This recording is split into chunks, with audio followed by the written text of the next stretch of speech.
ओम नमो भगवते वासुदेवाय। ओम नमो भगवते वासुदेवाय। ओम नमो भगवते वासुदेवाय। ओम ज्ञानतिमिरान्धस्य ज्ञानाञ्जनशलाकया चक्षुरुन्मिलितं येन तस्मै श्रीगुरुवे नमः। श्रीचैतन्यमनोभीष्टं स्थापितं येन भूतले स्वयं रूप कदा मह्यं ददाति स्वपदान्तिकम्। जय श्री कृष्ण चैतन्य प्रभु नित्यानंद श्री अद्वैत गदाधर श्रीवास आदि गौर भक्त वृंद। हरे कृष्णा कृष्ण कृष्ण हरे हरे, हरे राम राम राम हरे हरे। हरे कृष्णा। तो वेलकम एवरीवन। हम लोग चैतन्य महाप्रभु शिक्षाष्टकम से हम लोग चर्चा कर रहे हैं। जैसा हम सब जानते हैं, हमने अब तक ऑलमोस्ट सभी श्लोक हमने चर्चा कर लिया है। लास्ट श्लोक तो बचा है, 8वां श्लोक। तो 8वां श्लोक आप में से कोई भक्त चाहे तो पढ़ सकता है, गा सकते हैं, फिर उसका ट्रांसलेशन पढ़ेंगे और फिर उसका चर्चा करेंगे। हरे कृष्णा प्रभु। आवाज बहुत कम आ रही है, बहुत लो आ रही है माता जी।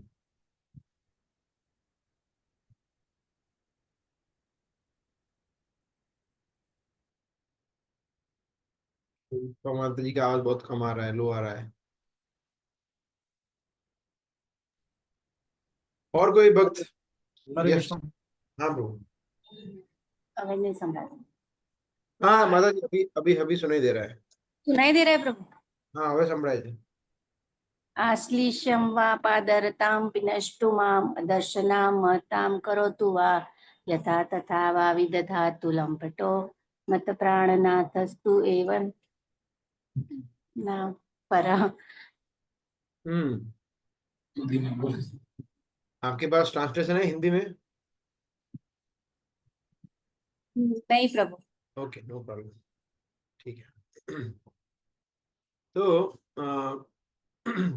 चैतन्य महाप्रभु यहाँ पे शिक्षाष्टकम के लास्ट श्लोक 8वें श्लोक में बता रहे हैं, आश्लिष्य वा पादरताम पिनष्टुमाम अदर्शनान मर्महताम करोतु वा यथा तथा वा विदधातु लंपटो मद प्राणनाथस्त स एव ना परा। सो हमने देखा कि छठा श्लोक जो है, अनंद तनुज किंकरम पतितम माम विषमे भवाम्बुदो कृपया तव पाद पंकज सित धूलि सदृशम विचिंतया। वो जो है वो एक प्रार्थना के रूप में हमने देखा था कि प्रार्थना है कि भगवान के चरण कमलों में प्रार्थना है कि हे प्रभु, आप मुझे ये जो विषम भवसागर है उसमें से बाहर निकालिए, अपने चरण कमलों की धूलि का एक कर्ण बनाइए। फिर अगला जो श्लोक है, 7वां श्लोक, नयनम गलदश्रुधारया वदनम गदगद हृदया गिरा पुलकैर निचितम बपू कदा तव नाम ग्रहणे भविष्यति। ये जो है वो चैतन्य महाप्रभु इसमें डिस्क्राइब कर रहे हैं भाव भक्ति का चरम सीमा, चरम बिंदु। और वो एक तरह से वो भी प्रार्थना ही है, जिसमें वो भगवान को प्रे कर रहे हैं कि ऐसा कब समय आएगा जब आपके नाम उच्चारण करने मात्र से मेरा वदन जो है, मेरा शरीर कांपने लगेगा, रोमांचित हो उठेगा, नयन मेरे नेत्रों से अश्रुधारा बहने लगेगी। इस तरह से प्रार्थना करते हैं। और ये जो श्लोक है उसमें बता रहे हैं कि इसके बाद प्रेम कैसा होना चाहिए, वो बता रहे हैं। प्रेम भगवान के प्रति जब प्रेम जागृत होता है तो वो प्रेम कैसा होता है वो बता रहे हैं। तो इससे हम बहुत बहुत सारी चीजें सीख सकते हैं इस श्लोक से, कि किसी भी व्यक्ति के प्रति और विशेष करके भगवान के प्रति जब प्रेम वास्तव में जागृत होता है तो प्रेम किसे कहते हैं ना। जनरली हम आकर्षण को प्रेम समझ बैठते हैं, आसक्ति को प्रेम समझ बैठते हैं, या फिर वासना को प्रेम समझ बैठते हैं। अलग अलग हमारे कंसेप्शन होते हैं कि हम इससे बहुत अट्रैक्ट हो गए हैं, आसक्त हो गए, तो वो प्रेम है। तो इसमें भगवान बता रहे हैं कि प्रेम कैसा होता है। तो प्रेम, भगवान बता रहे हैं कि अगर आप मेरे साथ आदान प्रदान करेंगे या नहीं करेंगे, आप मेरे प्राणनाथ तो आप ही है। तो इसको हम अभी हम थोड़ा डिटेल में समझेंगे। बट मत प्राणनाथस्तु स एव नापरा, मेरे मत प्राणनाथ मतलब मेरे प्राणनाथ केवल आप ही है और कोई नहीं है। और बता रहे आश्लिष्य वा पादरताम पिनष्टुमाम, मतलब चाहे आप मेरा आलिंगन करें, आलिंगन करना मतलब गले लगाना, एम्ब्रेस करे, या फिर पादरताम पिनष्टुमाम, या फिर आप मुझे अपने पैरों तले कुचल दे। पैरों तले कुचल देना मतलब बहुत ही बड़ा इंसल्ट हो गया ना, अपमान हो गया कि मतलब कोई वैल्यू ही नहीं है। या फिर अदर्शनान, अदर्शनान मतलब आप दर्शन ना दे, दर्शनान मतलब दर्शन देना, अदर्शनान मतलब दर्शन नहीं देना। तो या तो फिर आप मुझे दर्शन भी ना दो, चाहे आप मुझे दर्शन दो दर्शन ना दो, आप मुझे अपने चरण कमलों की धूली बनाओ, चाहे मुझे आप पैरों के नीचे कुचल दो, चाहे आप मुझे आलिंगन करो, कुछ भी मुझे कोई कैसे भी ट्रीट करो, फिर भी एकमात्र आप ही मेरे प्राणनाथ है, एकमात्र आप ही मेरे आराध्य है। ये है प्रेम। तो इसको हम थोड़ा डिटेल में समझेंगे आज, ताकि इस पे हम कॉन्टेम्पलेट कर पाए, है ना। ये बहुत ही सुंदर श्लोक है कॉन्टेम्पलेट करने के लिए। सो यस, प्रेम। सो जैसे मैंने बताया, ये एक्स्ट्रा ऑर्डिनरी प्रेम है, असाधारण प्रेम है, असाधारण लेवल का प्रेम है कि आदान प्रदान भगवान करे या ना करे, तो हम देखते हैं कि, और ये एक्चुअली राधा रानी का भाव है। एक्चुअली ये देखा जाए तो राधा रानी का भाव है, गोपियों का भी भाव है। तो प्रेम तीन तरीके से हम जनरली समझ सकते हैं, ये इजी है समझना। पहली कैटेगरी का प्रेम कैसा होता है, जिसमें दोनों पात्र है एक दूसरे को प्रेम करते हैं, है ना। जैसे हस्बैंड वाइफ है, जनरली इसका एग्जांपल ले सकते हैं हस्बैंड वाइफ का। हस्बैंड वाइफ में ऐसा मोस्टली ऐसा ही होता है कि दोनों एक दूसरे को प्रेम करते हैं, तभी वो मधुर तरीके से घर में रह सकते हैं। अगर एक एक व्यक्ति दूसरे को प्रेम नहीं करता है तो फिर प्रॉब्लम होता है। जब हस्बैंड वाइफ एक दूसरे को अच्छी तरह से प्रेम करते हैं तो सब कुछ अच्छा चलता है, मधुर संबंध रहते हैं और वो रिलेशनशिप आगे बढ़ता है, उसमें कोई प्रॉब्लम नहीं रहता है, क्योंकि प्रेम है। नेक्स्ट लेवल का प्रेम है जिसमें सिर्फ वन साइडेड लव, एक व्यक्ति प्रेम करता है और दूसरा व्यक्ति प्रेम नहीं करता है, या वो कोई आदान प्रदान नहीं करता है। ऐसा भी कभी कभी होता है, इवन हस्बैंड में भी होता है। क्या एक पत्नी बहुत प्रेम करती है और हस्बैंड उसका टेक केयर नहीं करता है, वो पैसे कमाने में पड़ा है वगैरह वगैरह। या फिर पति बहुत प्रेम करता है मगर पत्नी को कोई और चीजों में इंटरेस्ट है, राइट। तो साथ में रहते हैं मगर प्रॉब्लम होते हैं, घर्षण होते हैं, झगड़े होते हैं, हम बच्चे के मनोस्थिति पे बुरी असर पड़ती है वगैरह वगैरह। तो ऐसा भी होता है कि वो दूसरा लेवल का प्रेम है, कि प्रेम है मगर एक ही पात्र को है, दूसरे पात्र को प्रेम नहीं है, वो केयर भी नहीं करता है, वो कोई रेसिप्रोकेशन नहीं करता है, कोई गिफ्ट्स नहीं देता है मन को। रेसिप्रोकेशन में जनरली हम देखते हैं ना कि प्रीति लक्षण में क्या होता है, मन को बोलना सुनना, लिसनिंग एंड स्पीकिंग, शेयर करना चीजों को, मन को शेयर करना। So that is what it is. तो मगर ऐसा कोई होता नहीं है, तो that is second level of. तो ऐसे संबंध को सस्टेन करना बहुत डिफिकल्ट हो जाता है लंबे समय तक। जब दोनों तरफ प्रेम हो तो ऐसा संबंध सस्टेन करता है, परंतु जब एक तरफा हो जाता है, दूसरा व्यक्ति कोई प्रेम की उसको कदर नहीं है, तो वो डिफिकल्ट हो जाता है सस्टेन करना। और तीसरे लेवल का प्रेम कैसा होता है कि न केवल जो जैसे एक व्यक्ति है ए और बी, ए बी को प्रेम करता है, और तो पहले हमने देखा कि ए बी दोनों एक दूसरे को प्रेम करते हैं। दूसरे लेवल में क्या देखा, ए बी को प्रेम करता है मगर बी जो है वो प्रेम नहीं करता है ए को। मगर तीसरा लेवल क्या है, ए बी को प्रेम करता है और बी सी को प्रेम करता है, किसी और को प्रेम करता है। फिर भी ए जो है वो बी को मतलब असीमित प्रेम करता है, भले ही वो सी को प्रेम करता है। That is a different level of prem. तो यहां पे ये प्रेम की बात हो रही है, जो हमने थर्ड कैटेगरी बताया कि भगवान आप मुझे आदान प्रदान करो, दैट इज फाइन। अगर आप फर्स्ट लेवल का प्रेम करो तो भी ओके है। अगर आप मुझे आदान प्रदान नहीं करो, मेरे सामने भी ना देखो, दर्शन भी ना दो, कुछ भी करो, कोई प्रॉब्लम नहीं है। और तीसरे लेवल का प्रेम, अभी तीसरा लेवल, चाहे आप किसी और को प्रेम करो और मुझे देखो भी नहीं। इसीलिए यहां पे एक शब्द का यूज हुआ है लंपटो, उस पर अभी हम आएंगे उसका मतलब क्या है और उससे। बट द पॉइंट इज कि अगर जैसे कृष्ण जो है, हम देखते हैं कि राधा रानी कोई भगवान प्रेम करते हैं, परंतु कभी कभी ये भी होता है कि राधा रानी को छोड़ के भगवान किसी और गोपी के पास भी चले जाते हैं, या किसी और गोपी से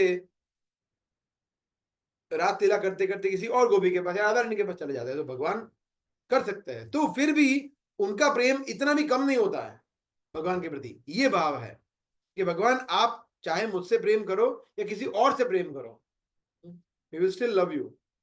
अगर आप मुझे छोड़ के किसी और गोपी के पास जाओ फिर भी मैं तो आपको उतना ही प्रेम करूंगी। ये राधा रानी का ये मूड है, right. So it is very very important, है ना, कि आप मुझे रिजेक्ट करो, मुझे एक्सेप्ट करो, रेसिप्रोकेट करो ना करो, किसी और के पास जा चले जाओ, फिर भी आप ही एकमात्र मेरे प्राणनाथ है। मेरे आपके अलावा कोई प्रभु है ही नहीं। That is selfless love. ये है निस्वार्थ प्रेम भगवान कृष्ण के प्रति। वो सिर्फ और सिर्फ कृष्ण की इच्छा को पूरी करने में। क्यों ऐसा? बिकॉज राधा रानी ऐसा सोचते हैं कि वो गोपी में कुछ तो ऐसा है जो मेरे अंदर नहीं है। वो ऐसा नहीं सोचते कि देखो मैं इतनी सुंदर हूं और वो भगवान ऐसा कैसे कर सकते, कृष्ण ऐसा कैसे कर सकते हैं उसको। वो होते हैं कि नहीं, वो गोपी ने कुछ तो विशेष किया होगा भगवान को आकर्षित करने के लिए, कुछ तो विशेष सेवा की होगी कृष्ण को आकर्षित करने के लिए, कुछ तो विशेष श्रृंगार किया होगा, कुछ तो विशेष सेवा की होगी। तो जब इस तरह से फिर वो दुखी हो जाते कि मैं देखो इतनी अच्छे से सेवा नहीं कर पाई। फिर वो और भगवान की अच्छी तरह से सेवा करने की और प्रयास करते हैं। और वो ये भी सोचते हैं कि ठीक है, अगर कृष्ण को वो गोपी से सुख मिल रहा है, कृष्ण वहां से प्रसन्न है, so be it, that is fine, let Krishna enjoy. Krishna को जिसमें आनंद आ रहा है मैं उसमें आनंदित हूं। कृष्ण अगर वो गोपी के साथ नृत्य करके, रास लीला करके, आलिंगन करके, चुंबन करके कृष्ण को आनंद आ रहा है, that is fine, let Krishna enjoy.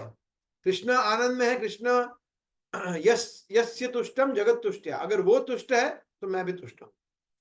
ये that is the mood of Shrimati Radha Rani. तो ये डिफिकल्ट है ना, ये बहुत बहुत डिफिकल्ट है एक्चुअली। अगर सेकंड वाला हो, सेकंड वाला जो हमने कैटेगरी देखा कि वो आदर, तो भी हम एकदम डिप्रेस हो जाते हैं ना, कि देखो मैं इतना केयर कर रहा हूँ, इतना प्रेम करता हूँ, मगर मुझे कोई रिस्पॉन्स ही नहीं है, मेरी कोई वैल्यू ही नहीं है, और फिर हम लंबे लंबे भाषण देते हैं। ये तो तीसरी लेवल का है, केयर तो नहीं करते मगर किसी और के साथ चले जाते हैं भगवान, क्योंकि उसमें आनंद मिलता है उनको। तो राधा रानी कहते हैं फिर भी that is still fine, still भी मेरा प्रेम एक इतना परसेंट भी कम नहीं होगा, मैं आपको उतना ही प्रेम करूंगी, मेरे प्राणनाथ भाई आप ही हो।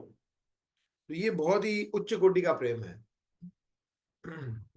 जब अक्रूर, अभी भागवत में वही सेक्शन चल रहा है ना, तो मैंने लास्ट सैटरडे भागवत में क्लास लिया था, अभी ये सैटरडे भी उन्होंने मुझे बोला है सेवा के लिए।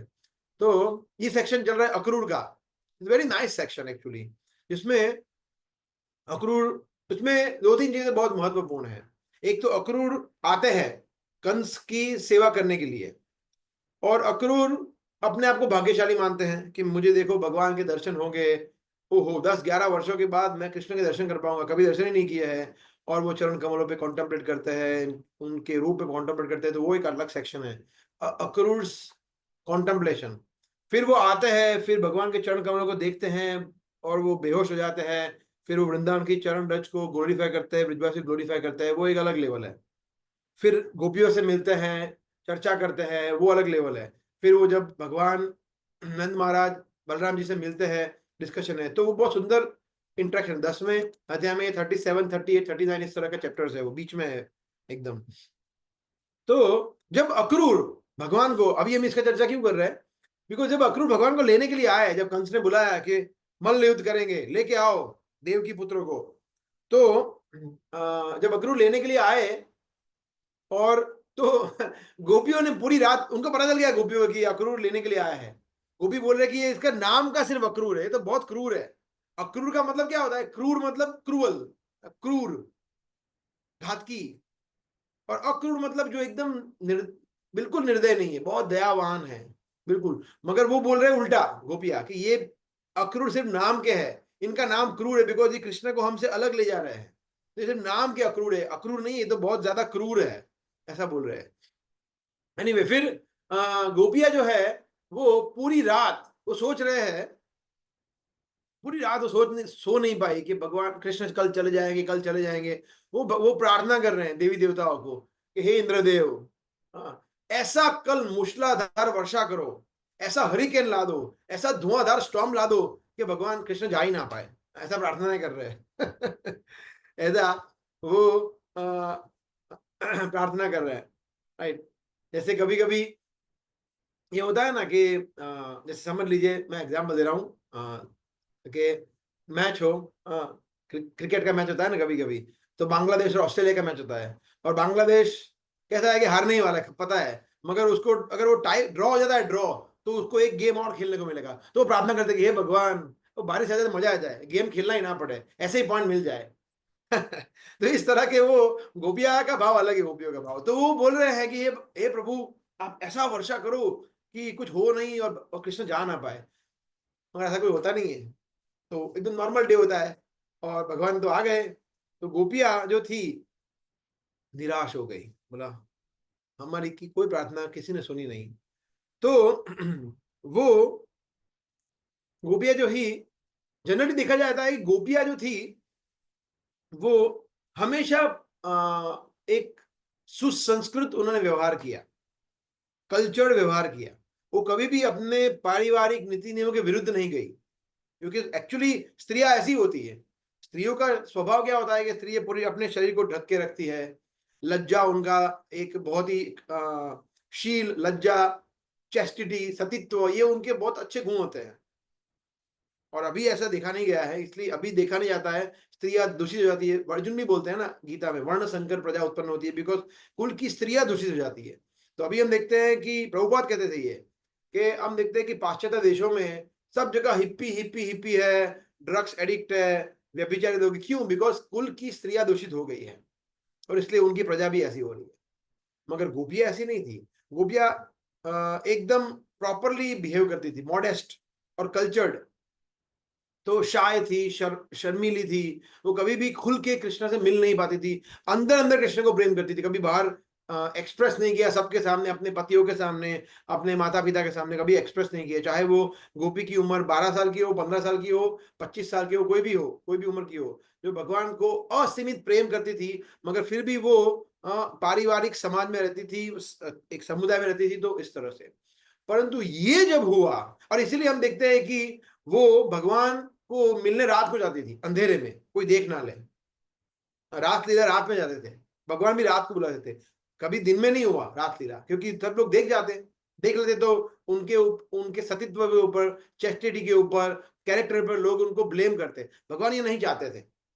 इसलिए भगवान, गोपियों के प्रति भगवान का जो प्रेम है, लोग उसको समझ नहीं सकते, इतना शुद्ध है। इसलिए भगवान ने क्या किया, उनको ऐसी सिचुएशन बुलाते थे कि कोई देख ना ले, ऐसा।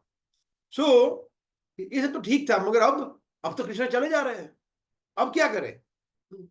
तो अब हम एक श्लोक देखेंगे जो गोपियां कहती हैं, है ना, ये 39वें श्लोक में आता, 39वें चैप्टर में आता है, वही चैप्टर में, अक्रूर वाले चैप्टर में ही आता है।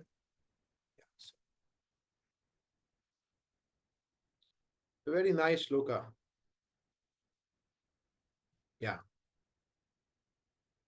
तो इसमें गोपियां कह रही हैं, सुखदेव गोस्वामी कहते हैं, गोपियां कहती है, एवं ब्रुवाणा विरहातुरा भृशम व्रज स्त्रिय कृष्ण विषक्त मानसा विसृज्य लज्जां मृदु स्म सुस्वरम गोविंद दामोदर माधवेति।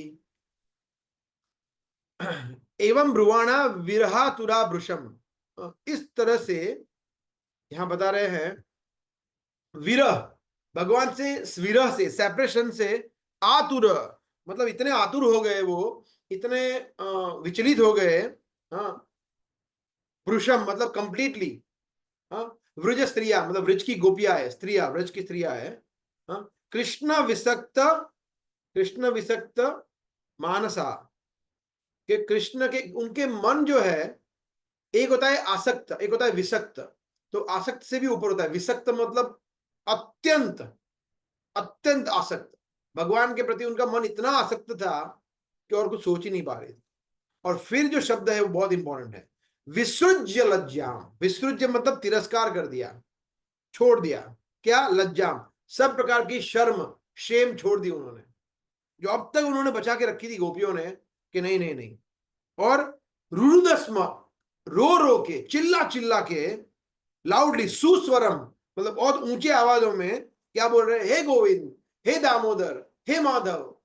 ऐसा इतना उच्च कोटि का प्रेम है कि इतने आसक्त हैं भगवान के प्रति उनका मन कि उन्होंने वो सब भी छोड़ दिया। बोला ठीक है, मेरे हमारे पतियों को जो सोचना है सोचे, हमारे माता पिता को, भाई बहनों को, जिसको जो होना सोचे, मगर कृष्ण जा रहे हैं, अभी हम बर्दाश्त नहीं कर सकते, अभी हम टॉलरेट नहीं कर सकते। तो वो गए, दौड़ते दौड़ते, रोते रोते, चिल्लाते चिल्लाते, गोविंद दामोदर माधव इति, ऐसा सभी गोपियां। तो वो गए और भगवान को बोला कि नहीं मत जाओ कृष्ण, मत जाओ। और कृष्ण उनको समझा रहे हैं, मगर वो मान नहीं रहे हैं। और बोले ठीक है, आपको जाना हो तो जाओ, मगर मेरे हमारे शरीर के ऊपर से जाओ। तो वो रथ जो थे, रथ उनके आगे वो अब लेट गए। बोला हमें अभी, हम क्या करेंगे जीवित रह के, अभी आप नहीं हो तो हमें एक काम करो, हमें हमारे प्राण को निकाल ही दो, ऐसा। फिर भगवान उनसे अच्छी तरह से समझाते, भगवान के देखो मैं 100% वापिस आऊंगा, वेट करो, इस तरह से प्राण त्याग करो न, मत करो। आपका प्राण जो है वो मेरी संपत्ति है ना। जैसे चैतन्य महाप्रभु भी बोलते हैं ना, किसको बोले हैं चैतन्य महाप्रभु ने? सनातन गोस्वामी को, कि your body is my property, how can you even think of giving it up? आत्महत्या करने का सोच भी कैसे सकते हो? तो एनीवे, तो इस तरह से यहाँ पे भी भगवान इस तरह से बता रहे हैं। फिर मान जाते हैं गोपियां कि ठीक है। तो हम देखते हैं कि वो इतना उच्च कोटि का प्रेम था कि वो पब्लिकली वो बोल रहे हैं। पहले कैसा था कि जंगल में भगवान से प्रेम करते थे, फॉरेस्ट में, वनों में जाके भगवान से रात लीला करते थे, मगर अब उन्होंने सब प्रकार की शर्म छोड़ दी, बिकॉज अभी वो हाइट आ गया, भगवान जा रहे हैं, ऐसा। तो ये बहुत ही सुंदर श्लोक है, इससे हम समझ सकते हैं गोपियों का प्रेम कैसा है। वो सब कुछ छोड़ने के लिए तैयार थे, अपना सतीत्व भी छोड़ने के लिए तैयार थे, कि जिसको जो बोलना है बोले, प्राण भी छोड़ने के लिए तैयार थे। तो भगवान इस तरह से फिर उनको पैसिफाई करते हैं, वापिस आऊंगा इस तरह से। सो गोपाल चंपू नाम का एक ग्रंथ है, जिसमें जीव गोस्वामी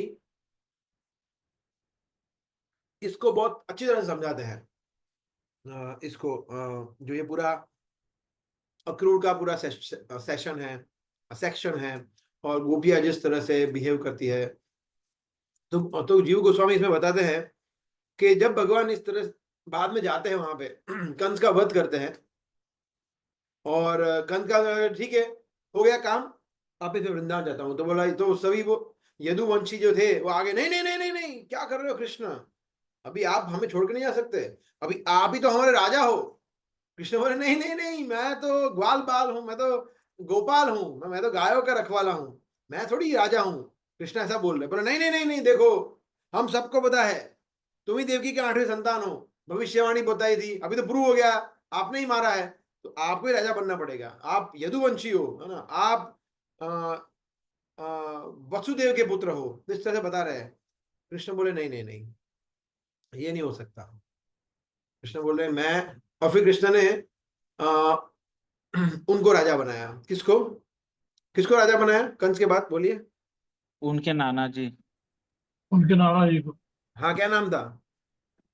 उग्रसेन। उग्रसेन, यस। उग्रसेन को, कंस के पिताजी को, जो बंदी बनाए हुए थे उनको बनाया राजा। तो मगर कृष्ण बोला अभी मैं जा सकता हूँ। बोला नहीं नहीं नहीं, अभी भी नहीं। बोला क्यों? बोला अभी हमें आपकी रक्षा की जरूरत है, आपसे रक्षा चाहिए। बोला अब क्या है? बोला नहीं, कंस इतना आतताई था, कंस अकेला नहीं है, ऐसे कंस जैसे बहुत सारे, जरासंध, ये वो अनेक है, मगर ये क्या है, कंस की वजह से सब चुप बैठे हुए थे, बिकॉज कंस जबरदस्त था, राइट। कंस इतना भयानक था और इतना शक्तिशाली था कि उसके कारण हम लोग प्रोटेक्टेड थे इन वन वे, बिकॉज हम कंस की संरक्षण में थे। अब कंस चला गया तो अभी सब लोग आक्रमण करेंगे उग्रसेन पे, और सब हमारे जीवन को खतरा है, अभी आपको रक्षा करनी पड़ेगी, हम अभी आपकी शेल्टर में है। तो कृष्ण बोल रहे हैं कि अभी क्या करें, है ना। तो इस तरह से कृष्ण फिर मथुरा रुक गए। तो इस तरह से गोपाल चंपू में फिर आता है कि भगवान क्यों वृंदावन वापिस नहीं गए, मथुरा क्यों रुक गए, उसका एक्सप्लेनेशन वो दे रहे हैं। तो भगवान उनको संरक्षण देने के लिए, जो उनकी शेल्टर में आए थे, इसलिए रुक गए भगवान वहां पे, राइट। सो फिर भगवान जाते हैं और नंद महाराज से मिलते हैं। नंद महाराज एक्चुअली वहीं पे थे मथुरा, तो उनसे बात करते हैं कि बाबा अभी देखो ये लोग ऐसा बोल रहे हैं, अभी क्या करूं मैं, है ना, मुझे यहाँ पे रुकना पड़ेगा, ये क्या करूं आप बताइए। तो नंद महाराज एक्चुअली बहुत दुखी थे।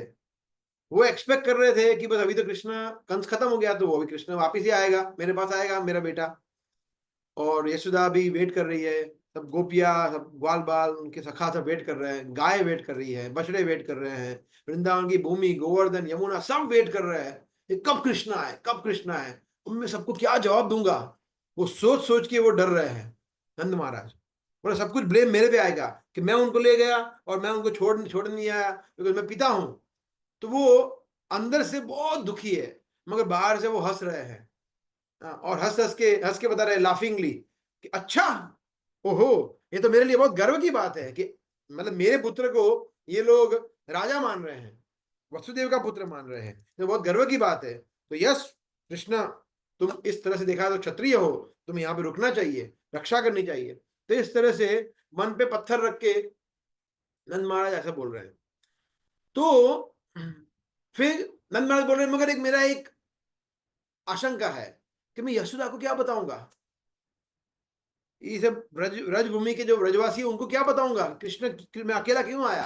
हाँ, तो कृष्ण फिर बता रहे हैं कि आप उनको बताना कि मैं तुरंत ही आऊंगा, बहुत जल्दी आऊंगा, ऐसा। सो और फिर कृष्ण ब्रजवासियों को क्या आके बताते हैं कि देखो मैं वापिस मथुरा जा रहा हूं, उसका रीजन क्यों है, उसका रीजन क्या है कि यहाँ पे यदुवंश जो है, यदुओं के जो सब राजा है, मंत्री है, वो मेरी रक्षा चाहते हैं अलग अलग असुरों से, दैत्यों से, राजाओं से। तो वो लोग मथुरा में अटैक करेंगे, मगर अगर मैं वृंदावन में रहा और वहां भी रहा, आता जाता रहा, या फिर आप मथुरा आए मुझे मिलने के लिए, तो वो समझ जाएंगे कि आपका मेरा कनेक्शन है, तो वृंदावन पे भी अटैक कर सकते हैं। और मैं नहीं चाहता हूं कि वृंदावन में कोई भी हानि हो। एक्चुअली आप देखिए वृंदावन में भगवान ने जन्म लिया, उसके उपरांत इतने सारे अटैक हुए, मगर एक ब्रजवासी को कुछ भी नहीं हुआ, कुछ भी नहीं हुआ। कितने सारे असुर आए, प्रलंब आया, धेनुका आया, तृणावर्त आया, पूतना, इतने सारे, शक्टासुर, व्योमासुर, वत्सासुर, इतने सारे असुर आए, मगर एक भी वजह से कुछ भी नहीं हुआ। तो कृष्ण बोल रहे कि अभी मैं नहीं रहूंगा, तो हो सकता है कि वो कुछ उसमें से कोई आए, कोई और आए और वो आक्रमण करे तो, और उनको पता है कि मैं यहाँ पे उनको सपोर्ट कर रहा हूँ और आप लोग मेरे प्रिय हो, तो आप पे आक्रमण कर सकते हैं, इसलिए मैं नहीं चाहता हूँ कि ऐसा हो, इसलिए आपको मेरे से कांटेक्ट बंद कर देना पड़ेगा, बिकॉज मैं, और कृष्ण फिर बता रहे हैं क्योंकि मैं गायों के लिए कर रहा हूँ, बिकॉज ये वृंदावन की गाय है वो मुझे बहुत प्रिय है। तो अगर आपको भी गाय प्रिय हैं तो गायों के लिए आप प्लीज, तो भगवान ने उनको गायों का वास्ता दिया कि गायों के वास्ते आप मुझसे कोई कनेक्शन मत बनाना। तो वो सब भी चुप हो गए, बोले क्या कर सकते हैं भाई, ठीक है गौ माता के लिए इतना करना पड़ेगा, क्योंकि बोल रहे कि गाय निर्दोष है, अगर कोई आक्रमण करेगा और उनपे एक भी क्षति, एक ही गाय को क्षति होगी तो मुझे कितना दुख होगा, आप समझ सकते हैं। तो वो लोग भगवान की बात को मान लेते हैं। तो कृष्ण और वृंदावन ब्रजवासियों के बीच में जो कांटेक्ट टूट जाता है बाद में, उसका समझाते हैं जीव गोस्वामी इस तरह से। हाँ, सो इसमें भी हम देखते हैं कि यही श्लोक का मूड है कि ठीक है कृष्ण हमें रिजेक्ट कर रहे हैं और वो यदुवंश को शरण दे रहे हैं, मथुरा वासियों को शरण दे रहे हैं, वहां पे उनको आनंद दे रहे हैं, बट ठीक है, दैट्स ओके, कृष्ण को उसमें प्रसन्नता है, कृष्ण ने बोल दिया मतलब ये, तो ब्रजवासी तुरंत मान गए, किसी ने भी कुछ भी नहीं बोला। तो ये मूड है, अष्टिश्यवा वादरताम पिनष्टुमाम अदर्शनान। सो चैतन्य चरितामृत में एक और जगह पे राधा रानी बताते हैं, राधा रानी अपने शरीर की तुलना करते हैं एक पिंजरे से जिसमें आग लगी है, ऐसा आप सोचिए कि बर्निंग केज, हाँ, कि एक पिंजरे में अगर आग लगा दो और आप पिंजरे के अंदर फंस गए हो तो 100% व्यक्ति मर जाएगा, वो व्यक्ति जीवित नहीं रह सकता।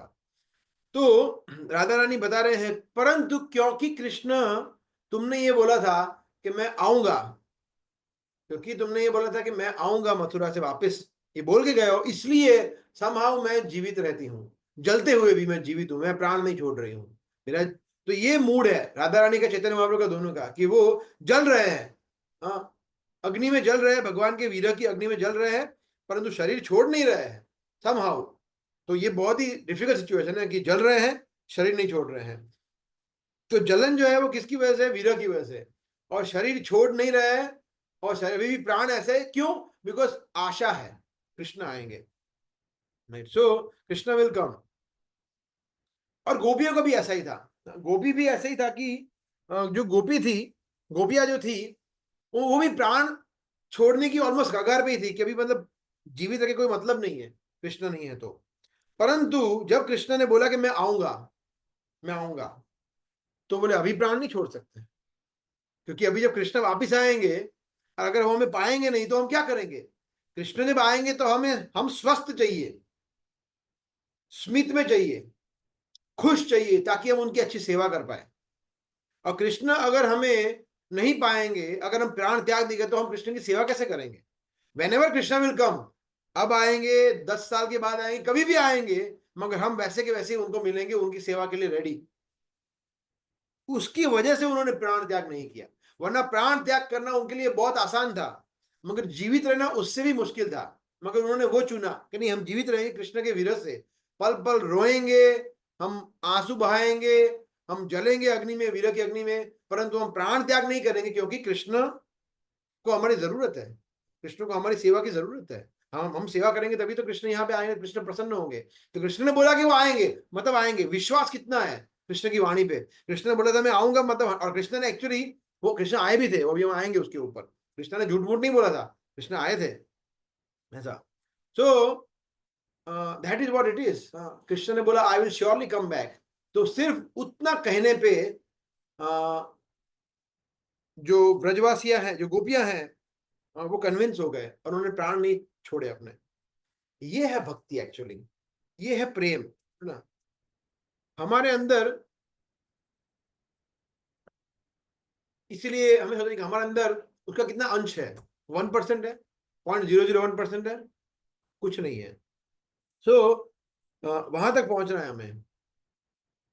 सो इसीलिए भक्ति एक्चुअली है ना, वो सबसे ऊपर है। और भक्ति में ये कोई मायना नहीं रखता है कि हम क्या हमारा क्वालिफिकेशन है, हम कितने सुंदर हैं, हम कितना अच्छा बोल सकते हैं, कितना अच्छा गा सकते हैं, कितना अच्छा बजा सकते हैं, कुछ भी कोई मायने नहीं रखता है।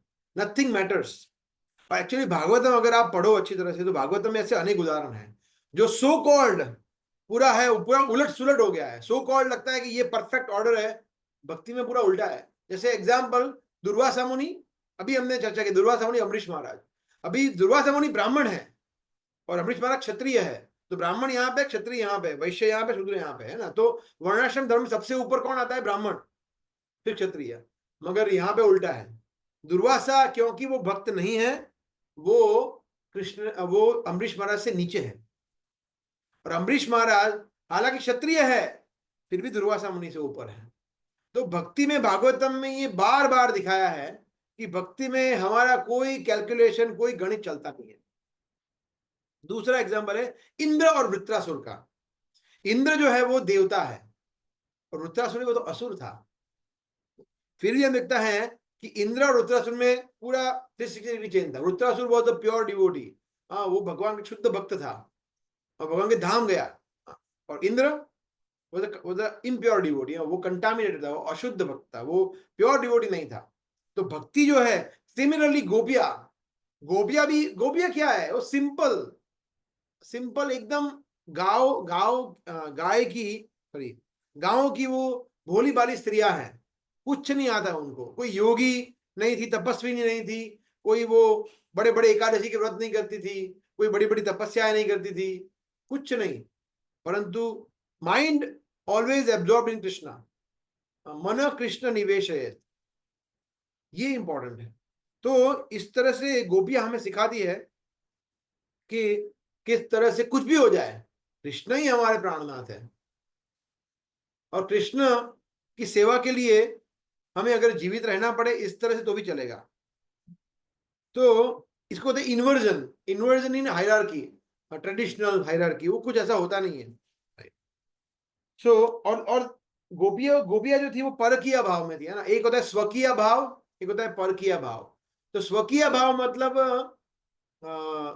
जो हस्बैंड वाइफ के रिलेशनशिप होता है, ये स्वकीय भाव। जैसे द्वारका की रानियां और द्वारकाधीश, वो स्वकीय भाव है। लक्ष्मी और नारायण स्वकीय भाव है। तो स्वकीय मतलब स्व, मतलब हमारे अपने, और पर किया मतलब दूसरों के, किसी और के। तो पर किया मतलब कृष्ण जो है वो किसी और के है, उनके पति नहीं थे, किसी और के थे, परंतु प्रेम। तो हालांकि वो देखा जाए तो ये परकीय भाव भौतिक जगत में कंडेम्ड है, निंदनीय है, हाँ, इलिसिट है, या फिर क्या बोलते हैं उसको, अवैध है, एक्स्ट्रा मैरिटल अफेयर, वो अलाउड नहीं है। परंतु गोपियों के केस में वो परम शुद्ध है, बिकॉज उसमें वासना नहीं है, शुद्ध प्रेम है। हाँ, उनको भगवान के साथ भोग नहीं करना है, उनको भगवान को आनंद देना है, कृष्ण का भोग करेंगे ये वृत्ति नहीं है। हाँ, यहाँ उल्टा होता है, यहाँ पे सबको स्त्री को भोग करना है, पुरुष को भी भोग करना है, स्त्री का पुरुष को भोग करना है, पुरुष को स्त्री का भोग करना है, ये मूड नहीं है। तो परकीय भाव में थे, और फिर भी उन्होंने सब कुछ छोड़ दिया। सोचिए, है ना, सब कुछ छोड़ दिया। जैसे अभी हमने वो श्लोक देखा जिसमें वो बोल रहे हैं विसृज्य लज्जाम, कि उन्होंने सब प्रकार की लज्जा को त्याग कर दिया। गोविंद दामोदर हे माधवेति, हे गोविंदर, हे माधव, हे दामोदर, अभी तुम नहीं जा सकते, अब तुम जाओगे तो हम कैसे जिएंगे। तो उन्होंने वो परकीय भाव में भी सब कुछ लज्जा छोड़ दी। दैट इज रियली सर्वधर्मान परित्यज्य। ये जो श्लोक है सर्वधर्मान परित्यज्य, उसका मतलब डीप है एक्चुअली। हम जनरली जैसे समझते हैं ऐसा नहीं है, तो उसको हम थोड़ा समझेंगे 5 मिनट उसको। ऐसे कई सारे सो कॉल्ड फिलोसोफर है जिन्होंने ये सर्वधर्मान परित्यज्य की अलग व्याख्या की है। वो क्या बोलते हैं कि सर्वधर्मान, वो ऐसा बोलते हैं कभी कभी कि एक्चुअली क्या है, संस्कृत में क्या होता है, संधि होती है। तो सर्वधर्मान तो वो लोग क्या करते हैं, सर्व अधर्मान। एक होता है सर्वधर्मान, एक होता है सर्व अधर्मान। दोनों को संधि, अगर आप संधि छेद करो तो सर्वधर्मान हो जाता है। तो वो लोग ऐसा बोलते हैं कि कृष्ण ने सर्व अधर्मान बोला है, सर्वधर्मान नहीं बोला है। कृष्ण बोलते हैं कि सभी प्रकार के अधर्मों को छोड़ो, जो बुरी एक्टिविटी है उसको छोड़ो और मेरी शरण में आ जाओ। तो ये एक तरह से सही है, परंतु ये कंप्लीट नहीं है। कंप्लीट क्या है, कृष्ण बोलते हैं ये, इसको बोलता है इसको बोलता है इनकम्प्लीट अंडरस्टैंडिंग, है ना, अपूर्ण समझ है। कृष्ण कहते हैं सर्वधर्मान, धर्मों की बात कर रहे हैं। और धर्म कौन से है, हमने जो भी बना के रखे हैं धर्म, कि मैं भारतीय हूं, मैं डॉक्टर हूं, मैं इंजीनियर हूं, मैं पिता हूं, मैं ये हूं, मैं ये हूं, मैं वो हूं, इस सबको छोड़ो, क्योंकि ये सब कुछ शारीरिक स्तर पर है, ये ऑल बॉडी प्लेटफॉर्म पे है। That is Krishna is saying कि सर्वधर्मान परित्यज्य, सब प्रकार का। तो गोपियां जो थी वो शारीरिक कॉन्शियसनेस से, बॉडीली चेतना से परे थी। उन्होंने वास्तव में सर्वधर्मान परित्यज्य को उन्होंने बताया, लाइव डेमोन्स्ट्रेट किया हमारे लिए। इसको कहते सर्वधर्मान परित्यज्य, सब कुछ छोड़ दिया, लज्जा भी छोड़ दी, है ना। स्त्री के लिए लज्जा छोड़ना मतलब सोचिए, हालांकि कलयुग में ऐसा नहीं है, स्त्री के लिए लज्जा छोड़ना मतलब कोई बड़ी बात नहीं है, मगर द्वापर में उस समय पे एक स्त्री का लज्जा छोड़ना और किसी पर पुरुष के लिए जोर जोर से चिल्लाना, दौड़ना, उसके लिए अपने प्राण त्याग कर देना, ये तो बहुत ही शर्मनाक चीज है। उन्होंने वो भी करने के लिए स्वीकार किया, बिकॉज मामेकम शरणम व्रजा, बिकॉज वो कृष्ण की शरण में जाना चाहती थी, कृष्ण को शरणागत थी इसलिए। तो सर्वधर्मान परित्यज्य, सभी प्रकार के धर्मों का त्याग करना है। अगर वो धर्म आपको कृष्ण की शरण में नहीं ले जा दे रहे हैं, तो अगर वो धर्म आपको कृष्ण की शरण में ले जाने के लिए ओके है, तो उसको त्याग मत करो। फॉर एग्जाम्पल, अगर आप पिता है और आपका बच्चा जो है उसको आप अच्छी तरह से कृष्ण भावनामृत में ला रहे हो, टीचिंग दे रहे हो, ट्रेनिंग दे रहे हो, तो आप अच्छी तरह से पिता बनो। अगर आप नहीं कर पा रहे हो तो पिता बनो ही नहीं। पिता न सत्स्यात् जननी न सत्स्यात्, वो श्लोक है भागवतम में, तो पिता मत बनो।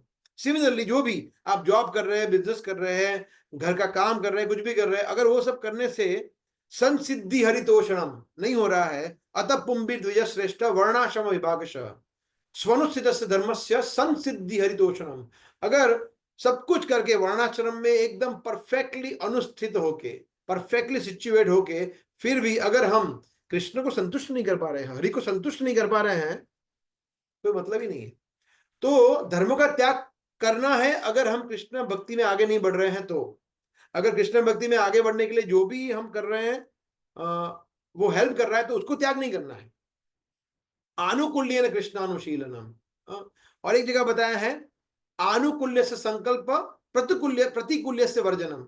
जो अनुकूल है कृष्ण भक्ति में उसको एक्सेप्ट करो, और जो प्रतिकूल है उसको रिजेक्ट करो। जैसे फॉर एग्जांपल आईपीएल देखना ये अनुकूल नहीं है, तो उसको आप रिजेक्ट करो। और फॉर एग्जांपल प्रभुपाद का मूवी है अभय चरण मूवी, वो अनुकूल है तो उसको देख सकते हैं।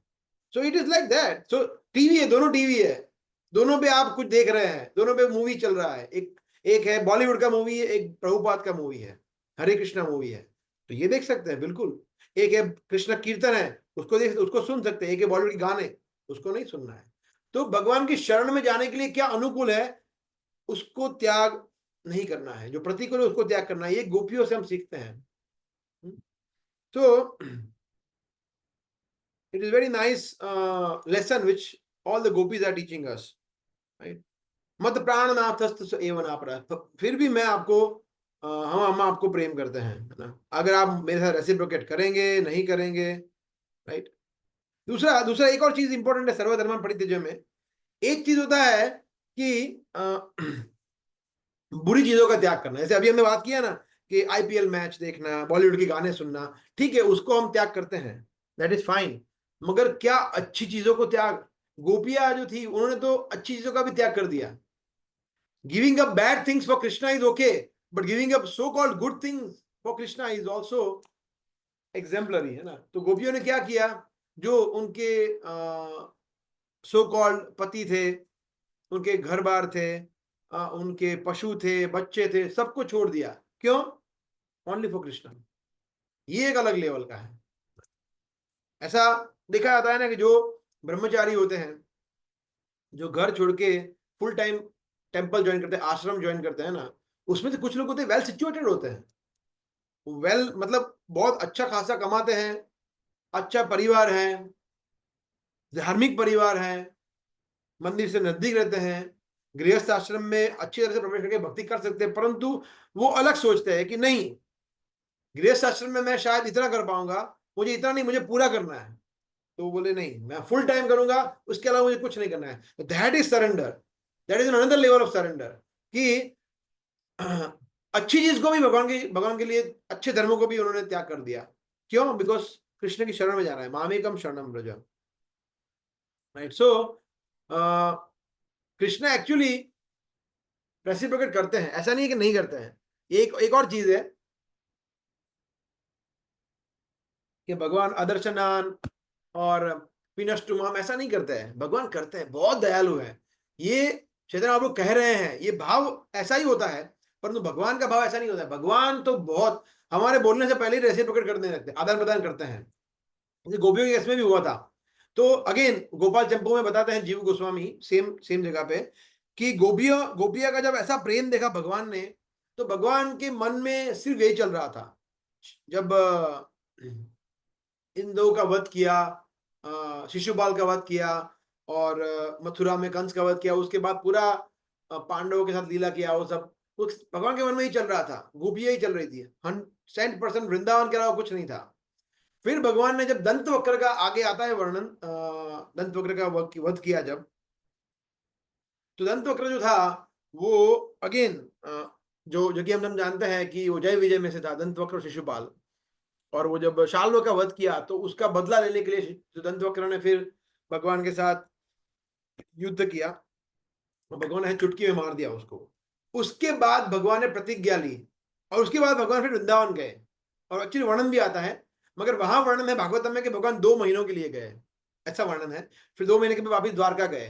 परंतु जीव गोस्वामी कुछ अलग बता रहे हैं, डिटेल बता रहे हैं। तो एनीवे, सो जब भगवान ने दंत वक्र का वध किया, तब भगवान का कार्य संपूर्ण हो गया। क्योंकि भगवान को 2 लोगों को विशेष मानना था, शिशुपाल, दंत वक्र, क्योंकि जय विजय थे। उनका उनका ये लास्ट बर्थ था, हिरण्याक्ष, हिरण्यकशिपु, रावण, कुंभकर्ण और ये दो। तो फिर उसके साथ साथ कंस को भी मारना था, वो सब भी हो गया।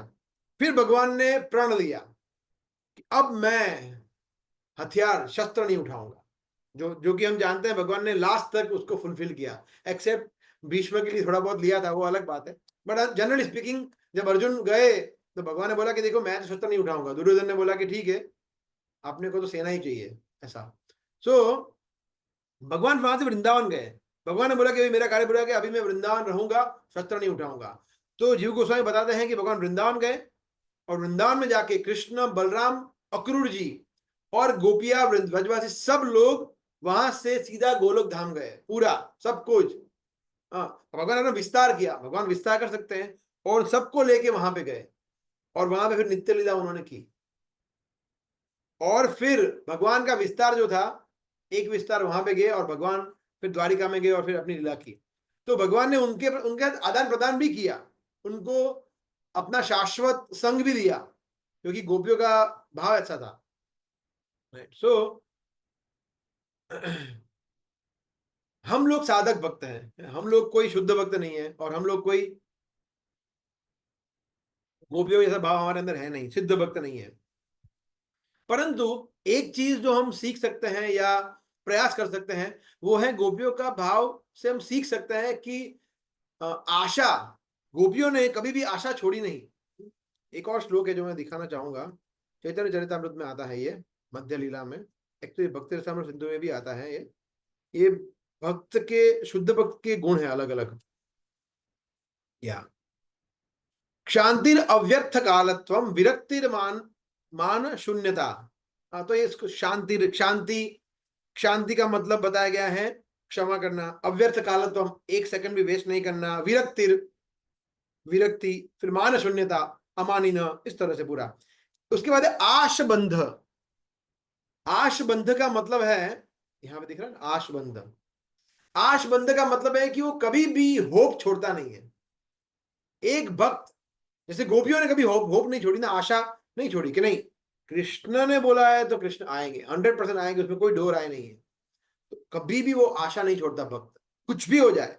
एंड दैट इज, ये श्लोक ये बता रहा है हमें कि कुछ भी हो जाए, मत प्राणनाथस्थो स एव न परा, चाहे मेरे जीवन में पूरा उथल पुथल क्यों ना हो जाए, चाहे आप मुझे असाध्य रोग ही क्यों ना दे दे, चाहे मुझे कैंसर हो जाए, चाहे मुझे हृदय रोग हो जाए, चाहे मुझे मेरा आर्थिक नुकसान हो जाए, चाहे मेरे परिवार में उथल पुथल हो जाए, चाहे बॉम्ब यहां गिरे, चाहे बॉम्ब वहां गिरे, कुछ भी हो जाए, मैं भक्ति नहीं छोड़ूंगा, मैं आपके चरण कमल को नहीं छोड़ूंगा, मैं भक्तों का संग नहीं छोड़ूंगा, मैं माला का जप नहीं छोड़ूंगा, मैं भागवतम की शेल्टर नहीं छोड़ूंगा। ये आशबंधन, ये गोपियों से हमें सीखना चाहिए। गोपियों ने किस तरह से, भगवान ने सिर्फ एक बार कहा कि मैं आऊंगा, चिंता मत करिए, और वो तुरंत मान गए। और भगवान ने फिर ऐसे प्रकट किया भी, और नहीं भी करते हैं भगवान तो भी आशा नहीं रखने की भगवान करेंगे करेंगे, नहीं, दैट्स ओके। करना होगा तो करेंगे, नहीं करना होगा तो नहीं करेंगे। कृष्ण स्वराट है, वो स्वतंत्र है, जो चाहे वो कर सकते हैं। सो समुत्कंठा, नाम गान, सदा रुचि, ये सब पूरे फिर गुण आते हैं जो एक शुद्ध भक्त के अंदर होते हैं। तो इसमें है कि आशबंध, आशबंध का मतलब है कि वो सुपर होप होता है। और वो होप कैसा होता है, वो हम सीखते हैं गजेंद्र से। गजेंद्र से, तो उसका भी एक श्लोक मैं देना चाहूंगा, मैंने खोल के रखा है। गजेंद्र का सेक्शन बहुत बहुत बहुत सुंदर है। तो ये गजेंद्र बोल रहे हैं, है ना, गजेंद्र की प्रेयर है, उसमें गजेंद्र बोल रहे हैं, माद्रुक प्रपन्न पशुपाश विमोक्षणाय मुक्ताय भूरि करुणाय नमो अलयाय स्वांशेन सर्वतनु भ्रून्मनसि प्रतीत प्रत्यक दृशे भगवते बृहते नमस्ते। यहां बता रहे हैं पशुपाश विमोक्षणाय। पशुपाश मतलब ये जो मगर ने, ये जो क्रोकोडाइल ने मुझे पकड़ लिया है, प्लीज इससे मुझे छुड़ाइए। विमोक्षणाय, विमोक्षणाय मतलब आप ही मुझे उससे छुड़ा सकते हैं, हे प्रभु। ये पशुपाश से। हाँ, मृदक प्रपन्न मतलब मैं सरेंडर, प्रपन्न, मैं सरेंडर्ड हूं। जैसे अर्जुन ही बोलते हैं ना, अर्जुन क्या कहाँ बोलते हैं, प्रपन्न कार्पण्य दोषो ऊपर स्वभाव पृच्छामि त्वाम धर्म सम्मूढ़ चेता यत् श्रेय स्यात् निश्चितम ब्रूहि तन्मे शिष्यस्ते हम शादिमाम त्वाम प्रपन्नम। तो यहाँ भी प्रपन्न शब्द का उपयोग हुआ है कि मैं शरणागत हूं आप कृष्ण। और फिर बोल रहे 3 शब्द, सुपर शब्द है ये, मुक्ताय, बुरी करुणाय और अलयाय। मुक्ताय का मतलब तो जैसे समझ लीजिए वो प्रार्थना कर रहे हैं भगवान से कि हे प्रभु, तो मैं इसको स्टॉप करता हूं, हे प्रभु आप मुझे मुक्त करिए, है ना। तो मानो वो ऐसा एक्सपेक्ट कर रहे हैं कि कृष्ण पूछेंगे कि मैं कैसे मुक्त कर सकता हूं तुम्हें, I can not free you. फिर बोले मैं मुक्त क्यों करूं, सबसे पहले तो मैं तुम्हें पशुपाश से विमोक्षण आया, मैं क्यों करूं। तो बता रहे क्योंकि आप मुक्त हो, बिकॉज आप तो फ्री हो, तो आप मुझे फ्री कर सकते हो। तो पहले वो उनके गुणगान करे, बिकॉज आप मुक्ताय है, यू आर कंप्लीटली फ्री, आप किसी प्रकार के एंटेंगल में नहीं है, आप तीनों गुणों से परे हैं, आप दिव्य है, आप मुक्त है, तो आप पूरे जगत को मुक्त कर सकते हैं, ऐसा।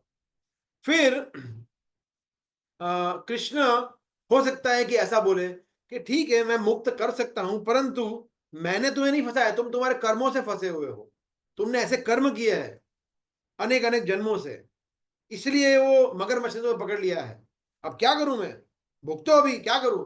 फिर बोले बुरी करुणा है, परंतु आप इतने दयालु हो कि आप वो सब भूल जाओगे, मेरे कर्मों को आप मुझे क्षमा कर दोगे। आप, आपकी कृपा इतनी है, कंपैशन इतना है आपका, अनुकंपा इतनी है कि आप मेरे कर्मों को जीरो कर देंगे, है ना। व्हाट इज द श्लोका, सर्व माम एकम शरणम व्रज अहम त्वाम सर्व पापेभ्यो, आप मेरे सभी प्रकार के पाप कर्मों को मोक्ष इष्यामि कर देंगे।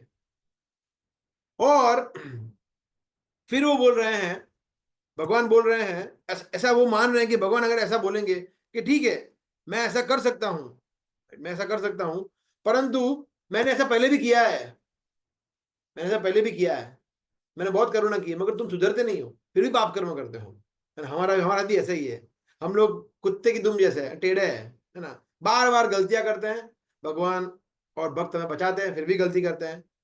तो कृष्ण बोले तो मैं क्यों करूं, तो बोले अलयाय।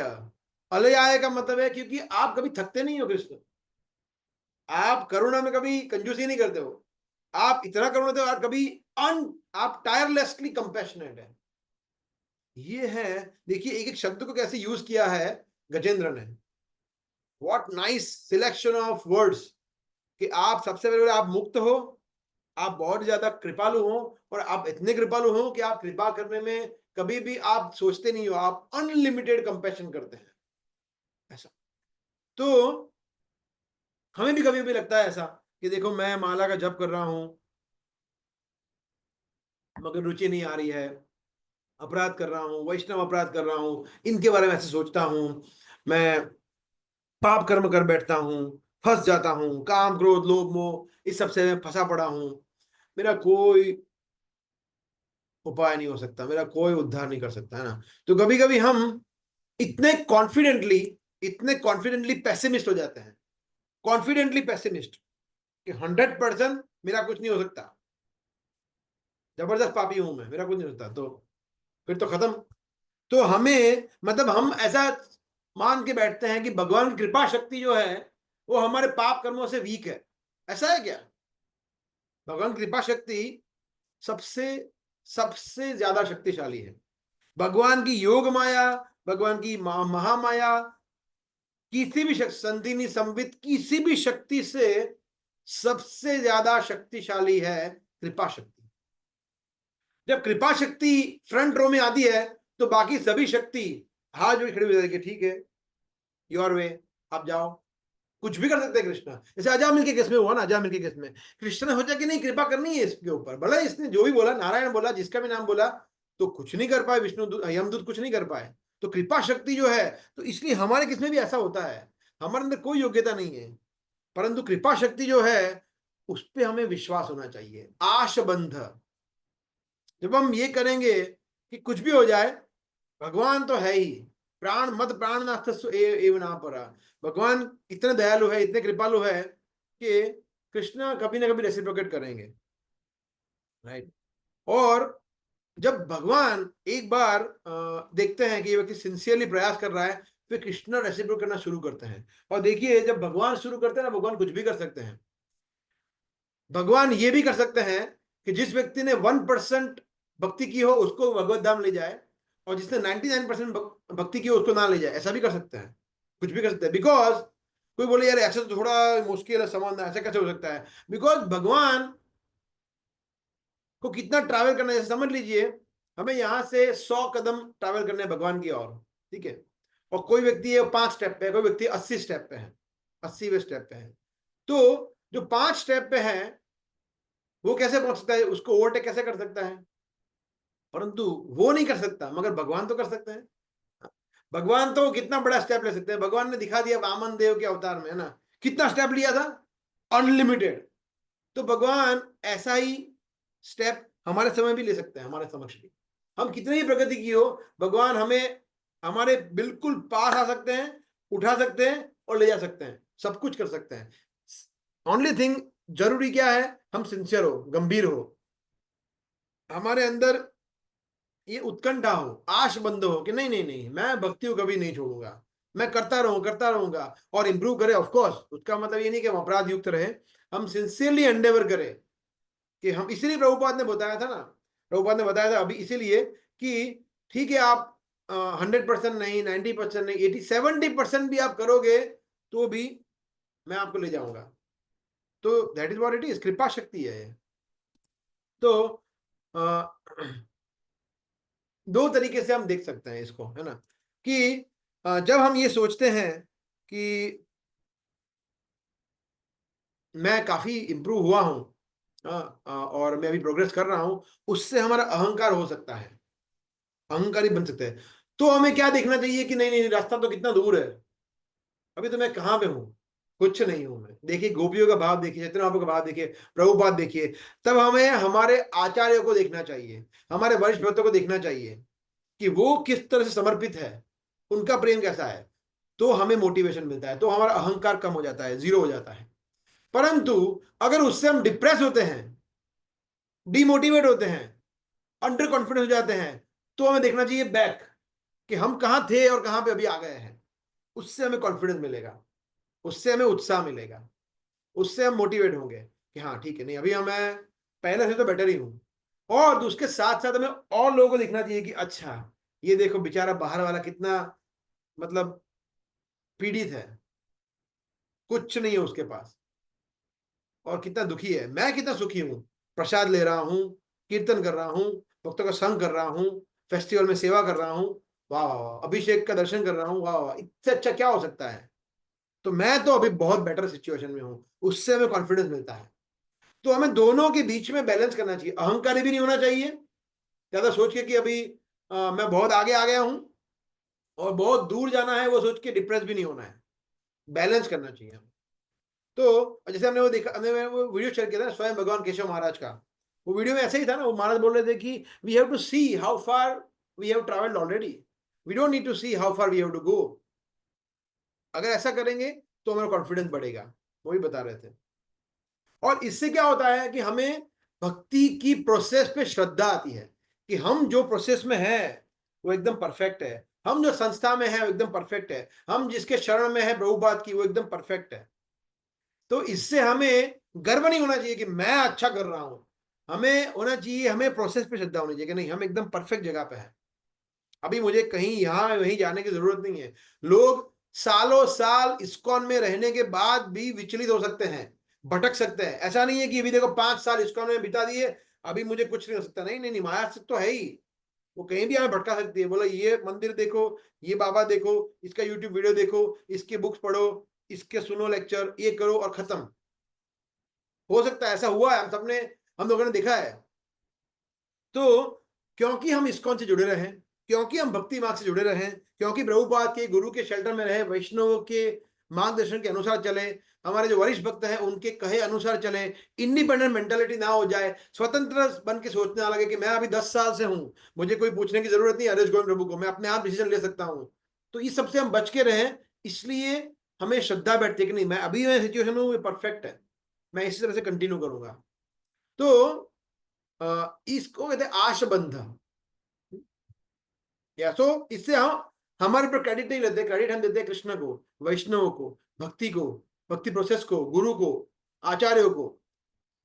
भागवतम को, शास्त्र को, हरिनाम को, इसको हम क्रेडिट देते हैं और इसी की वजह से हमारा अस्तित्व, और एक्चुअली वही फैक्ट है। एक्चुअली ये मानना नहीं, ये फैक्ट है। ऐसा नहीं है कि इसको हम मानते हैं चलो अभी ऐसा ही होगा ना, ऐसा होगा नहीं, ऐसा ही है। हमारे अंदर एक्चुअली कोई योग्यता नहीं है और ये हम सब जानते हैं। अगर हम सही में अपने मन का एनालिसिस करें तो कितना कचरा, गंदगी भरी है अंदर। हाँ, हम 1 घंटा भी, 1 घंटा क्या, 5 मिनट भी हमारे मन में शुद्ध विचार कंटिन्यूसली नहीं आता है। कभी कुछ अशुद्ध आता है, फिर शुद्ध आता है, फिर अशुद्ध, तो मिक्स है, रजोगुण, तमोगुण, सत्वगुण। तो ऐसी सिचुएशन में हम कैसे, हमारे अंदर क्या योग्यता हो सकती है, राइट। हम देखते हैं कि प्रभुपाद के समय पे कैसा था कि प्रभुपाद के कुछ शिष्य थे जो सीकर थे, जिज्ञासु, है ना। कृष्ण कहते हैं आर्त जिज्ञासु अर्थार्थी ज्ञानी चतुर्विद्या भजन्ते माम। तो प्रभुपाद के कुछ शिष्य थे जो सुपर इंक्विजिटिव थे, जो यहां जा रहे थे, यहां जा रहे थे, इस गुरु के पास, इसके पास, उसके पास, और फिर वो भगवान की खोज करते करते करते करते प्रभुपाद के शेल्टर में आए। तो वो एक्चुअली बहुत ही पायस लोग थे और जिज्ञासु थे, जो प्रभुपाद, जो भगवान अप्रिशिएट करते हैं गीता में कि ज्ञानी के बाद नेक्स्ट आता है जिज्ञासु, ऐसा। तो परंतु हम ऐसे नहीं है। हम भगवान को ढूंढते ढूंढते नहीं गए हैं, हमें भक्त ने ढूंढा है, भक्तों ने हमें ढूंढा है। ये अलग, ये इसमें फर्क है। We have not found Krishna, और we have not found devotees, और we have not found Gita और scriptures. Devotees have found us, उन्होंने हमें ढूंढा है ना। मंदिर में पकड़ा है, शाश्वत बालन प्रभु ने कहा अभी आ जाओ, ये कोर्स है, या किसी और ने पकड़ा है आपको, तो हमें लोगों ने पकड़ा है, हमें एनरोल किया है। तो हमें भक्तों ने, भगवान के भक्तों ने पकड़ पकड़ के हमें लाया है। तो उस कंटेक्स्ट से भी हमारी योग्यता नहीं थी। हमारी योग्यता ऐसी नहीं थी कि हम एकदम परफेक्ट थे, सत्वगुणी थे, अच्छे घर से थे, भक्त थे ऑलरेडी, और फिर हमने शुरू किया। नहीं नहीं नहीं, हम कुछ नहीं थे। हमारी बुद्धि कंप्लीटली बहुशाखा थी। हम इसका भी कर रहे थे, उसका भी कर रहे थे। हमें कुछ कंसेप्ट पता ही नहीं था कि भगवान कौन है, हरिनाम क्या है, भागवतम क्या है, कलयुग क्या है, सत्युग, कुछ पता नहीं था हमें। मगर भक्तों ने कृपा करके हमें पकड़ लिया और प्रभुपाद की शेल्टर में लाके रख दिया। तो ये कृपा है वैष्णवों की, कृपा है प्रभुपाद की पुस्तकों की, प्रभुपाद के ग्रंथों की। तो इससे हम और विनम्र बनते हैं, right. So I will summarise जो अभी हमने चर्चा किया आज। सबसे पहले हमने चर्चा ये किया कि 3 प्रकार का प्रेम। एक होता है प्रेम जिसमें आदान प्रदान होता है, दूसरा प्रेम जिसमें आदान प्रदान एक व्यक्ति करता है, दूसरा नहीं करता है, और तीसरा होता है जिसमें एक व्यक्ति आदान प्रदान करता है मगर दूसरा व्यक्ति जो है वो आदान प्रदान तो नहीं करता, उसके सामने नहीं देखता, उल्टा तीसरे व्यक्ति को प्रेम करता है। इसको होते हैं लंपटो। लंपट मतलब जो बहुत अलग अलग लोगों से संबंध रखता है। जैसे कृष्ण के संबंध अनेक गोपियों के साथ है, तो कृष्ण कर सकते हैं क्योंकि कृष्ण कृष्ण है, उनका प्रेम वासना नहीं है, उनका प्रेम शुद्ध प्रेम है। तो इसलिए लंपटो बोला गया है विशेष करके। तो वो देखा कि फिर भी मेरे प्रेम में 1% भी कमी नहीं होगी, ये राधा रानी का भाव है। तो अगर आप, चैतन्य महाप्रभु का भाव है इन द सेंस कि अगर आप कुछ भी करो, अगर आप लंपट हो जाओ, मुझे आप ध्यान दो ना दो, किसी और के पास जाओ, फिर भी आप तो मेरे प्राणनाथ ही रहोगे, फिर भी आप रहोगे। तो ये फर्स्ट हमने देखा। फिर हमने देखा भागवतम से, हमने देखा अलग अलग उदाहरण, दुर्वासा मुनि और अम्बरीश महाराज, जिसमें अम्बरीश महाराज भक्ति में आगे बढ़े हुए थे, रुद्रासुर इंद्र, ऐसे अनेक केसेस है जिसमें जैसे फॉर एग्जांपल आयु में देखे ध्रुव महाराज और उनके पिता उत्तानपाद, है ना। आयु में देखा जाए उत्तानपाद बड़े थे और ध्रुव महाराज, प्रहलाद महाराज भी कैसे नहीं ऐसे था, मगर मतलब, तो ये कोई भक्ति में कोई हायरार्की, इसलिए लोग ये एकदम बेकार चीजें बोलते हैं कि तू आजकल का मुझे क्या सिखा रहा है भाई, और उसको ज्यादा पता है, वो ज्यादा शरणागत है। तो भक्ति में भक्ति में मराठी, गुजराती, तमिल, बंगाली नहीं चलता है। भक्ति में मेल फीमेल नहीं चलता है कि प्रभु जी के अच्छे होते हैं, माता जी वीक होते हैं, ऐसा नहीं चलता है। भक्ति में गृहस्थ ब्रह्मचारी नहीं चलता है, सन्यासी नहीं चलता है। हालांकि सन्यासी, अगर प्रामाणिक सन्यासी है हमारे वैष्णव संप्रदाय में, तो सन्यासी is the highest. But generally speaking देखा जाए तो भक्ति में कोई हायरार्की नहीं चलता है। कोई भी व्यक्ति भगवान के धाम जाने के लिए योग्य हो सकता है, शुद्ध भक्ति प्राप्त कर सकता है। उसके लिए उसको ये, इसीलिए तो चैतन्य महाप्रभु कह रहे हैं ना, कीवा विप्र कीवा नाशी शूद्र कहने ना आए, जय कृष्ण तत्ववेत्ता से ही गुरु है। चाहे वो विप्र हो, चाहे वो शूद्र हो, चाहे सन्यासी हो, गृहस्थ हो, कोई भी हो, वो अगर भगवान के तत्व को जानता है कृष्ण के, तो वो गुरु बन सकता है, वो शुद्ध भक्त बन सकता है ऐसा। और फिर हमने देखा सर्वधर्मान परित्यज्य, है ना, कि किस तरह से गोपियों ने सब कुछ छोड़ दिया। हाँ, बुरी चीजें छोड़ना भगवान के लिए ये तो ठीक है, चलो ये भी अच्छी है, अच्छी बात है, ऐसा ही होना चाहिए, परंतु सो कॉल्ड अच्छी चीजों को भी छोड़ना, ये तो कोई गोपी से सीख सकता है, गोपियों से। उन्होंने अपना घर बार सब कुछ छोड़ दिया जब वो हुआ कि भगवान जा रहे हैं अक्रूर के साथ। That was the height of their agony. उनकी जो पीड़ा थी उसकी वो चरम सीमा थी कि अब तो कृष्ण ही जा रहे हैं, अब तो हम उनकी बांसुरी को भी नहीं सुन पाएंगे। पहले तो हम चलो देख नहीं पाते थे, मगर कम से कम बांसुरी की आवाज तो सुनते थे, पूरा दिन हमारा चला जाता रहा, मगर ये तो अभी पूरा दिन भी हम कैसे चलाएंगे। तो सर्वधर्म परित्यज्य का मतलब ये है कि हम सब कुछ कृष्ण के लिए छोड़ रहे हैं। और लास्ट में हमने देखा कि किस तरह से हमें आशबंध, हमें हमेशा आशा रखनी चाहिए कि अवश्य रक्षिवे कृष्ण, मैं अवश्य कृष्ण की भक्ति करूंगा तो कृष्ण मेरा टेक केयर करेंगे, कृष्ण ऐसे प्रकट करेंगे, और इस जन्म में नहीं तो कहीं और जन्म में कभी न कभी कृष्ण मेरे सामने देखेंगे।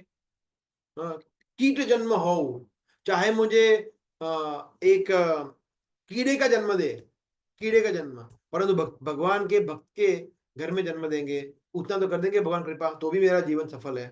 तो इस तरह से जब हम देखते हैं, इस तरह से जब हम करते हैं, तो that is the real mood Chaitanya Mahaprabhu जो बता रहा है इस श्लोक में।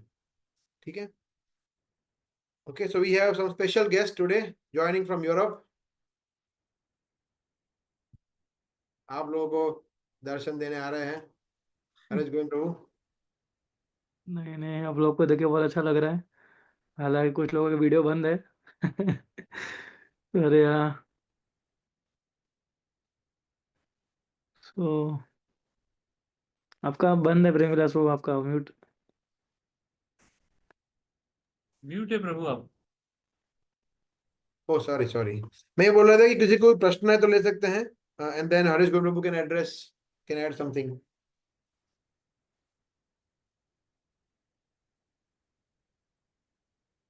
श्लोक मेरा नाम बोल रहे हैं, श्लोक। हरे कृष्ण प्रभु। यस। प्रभु दो क्वेश्चंस है। तो जैसे अपने को गजेंद्र का जो बताया था कि उन पे ऑफ प्रेयर्स ऑफर करते हैं, मुझे गजेंद्र तो ऐसे पशु है, हाथी है, तो ऐसे मतलब वो प्रेयर बोल सकते थे, कैसे ऑफर कर रहे हैं, मतलब वो पशु लोग कैसे ऑफर कर सकते हैं बोले बिना, मतलब बोल तो नहीं सकते ना पशु। या सो इसमें दो दो उत्तर है इसके। सबसे पहला तो गजेंद्र साधारण व्यक्ति नहीं है। गजेंद्र जो है वो पूरा स्टोरी आता है किस तरह गजेंद्र को श्राप मिला था और उसको ये गजराज की योनि में जन्म मिला। So that is the story जो आती है। और गजेंद्र ने पायस कर्म किए थे जिसकी वजह से उसकी वो मेमोरी थी, तो वो मेमोरी उसको वापस स्मृति हो गई और इस तरह से वो प्रेयर कर पाया। That is first point, first answer. उसके साथ साथ दूसरा आंसर ये भी है कि ऐसा नहीं है कि पशु पक्षी वो कुछ बोल नहीं सकते, है ना। पशु पक्षी बोलते ही है ना, चा चा ची ची करते ही है ना। वो तो हम हैं जो उनकी भाषा समझ नहीं सकते, कृष्ण समझ सकते हैं। आप क्या लगता है कृष्ण, जैसे कोई व्यक्ति है, वो बंगाली में प्रार्थना करते हैं, कोई मराठी में प्रार्थना करता है, कोई तेलुगु में करता है, कोई चाइनीज में करता है, मगर कृष्ण सभी की प्रार्थना समझ सकते, कृष्ण को हर एक लैंग्वेज आती है।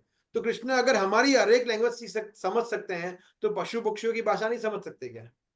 कृष्ण हर एक व्यक्ति के जीव में बैठे हैं और हर एक व्यक्ति उनको प्रार्थना कर सकता है, तो पशु पक्षी भी प्रार्थना करते हैं एक्चुअली। हम देखते हैं कि जब कसाई खाने में जब किसी पशु को मारा जाता है, तो वो पशु भगवान के साथ प्रार्थना करता है कि हे प्रभु मुझे बचा लो। वो रोता है, गिड़गिड़ाता है, तो वो भी प्रार्थना करता है, वो भी कर सकता है।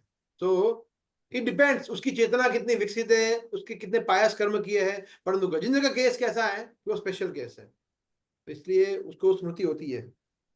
जैसे वो भरत महाराज का केस है जिसमें वो हिरण थे, तो हिरण को भी वो पूरी स्मृति एज इट इज रही थी, तभी तो वो उन्होंने जड़ भरत का उनको नेक्स्ट बर्थ मिला ऐसा। हरीश गुरु अच्छा, ठीक है, you want to add something? No no, it was good bro.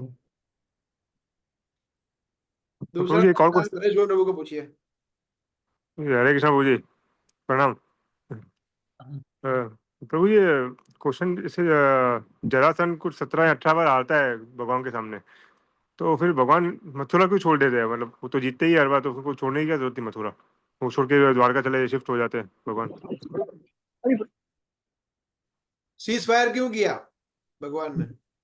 हाँ।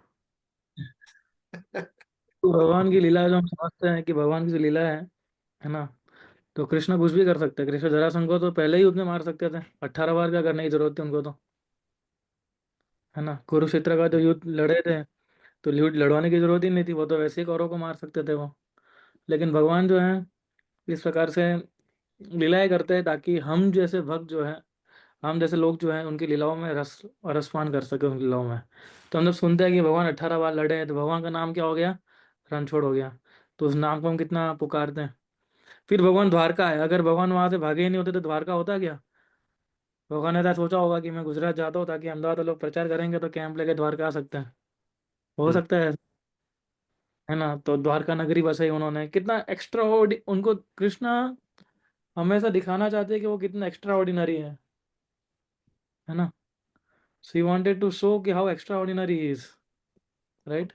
प्रभु एक मिनट है, मुझे खटखटा रहा है। ओके, ठीक है। Hmm. So I think this is fine. Next we can Kamlesh Prabhu.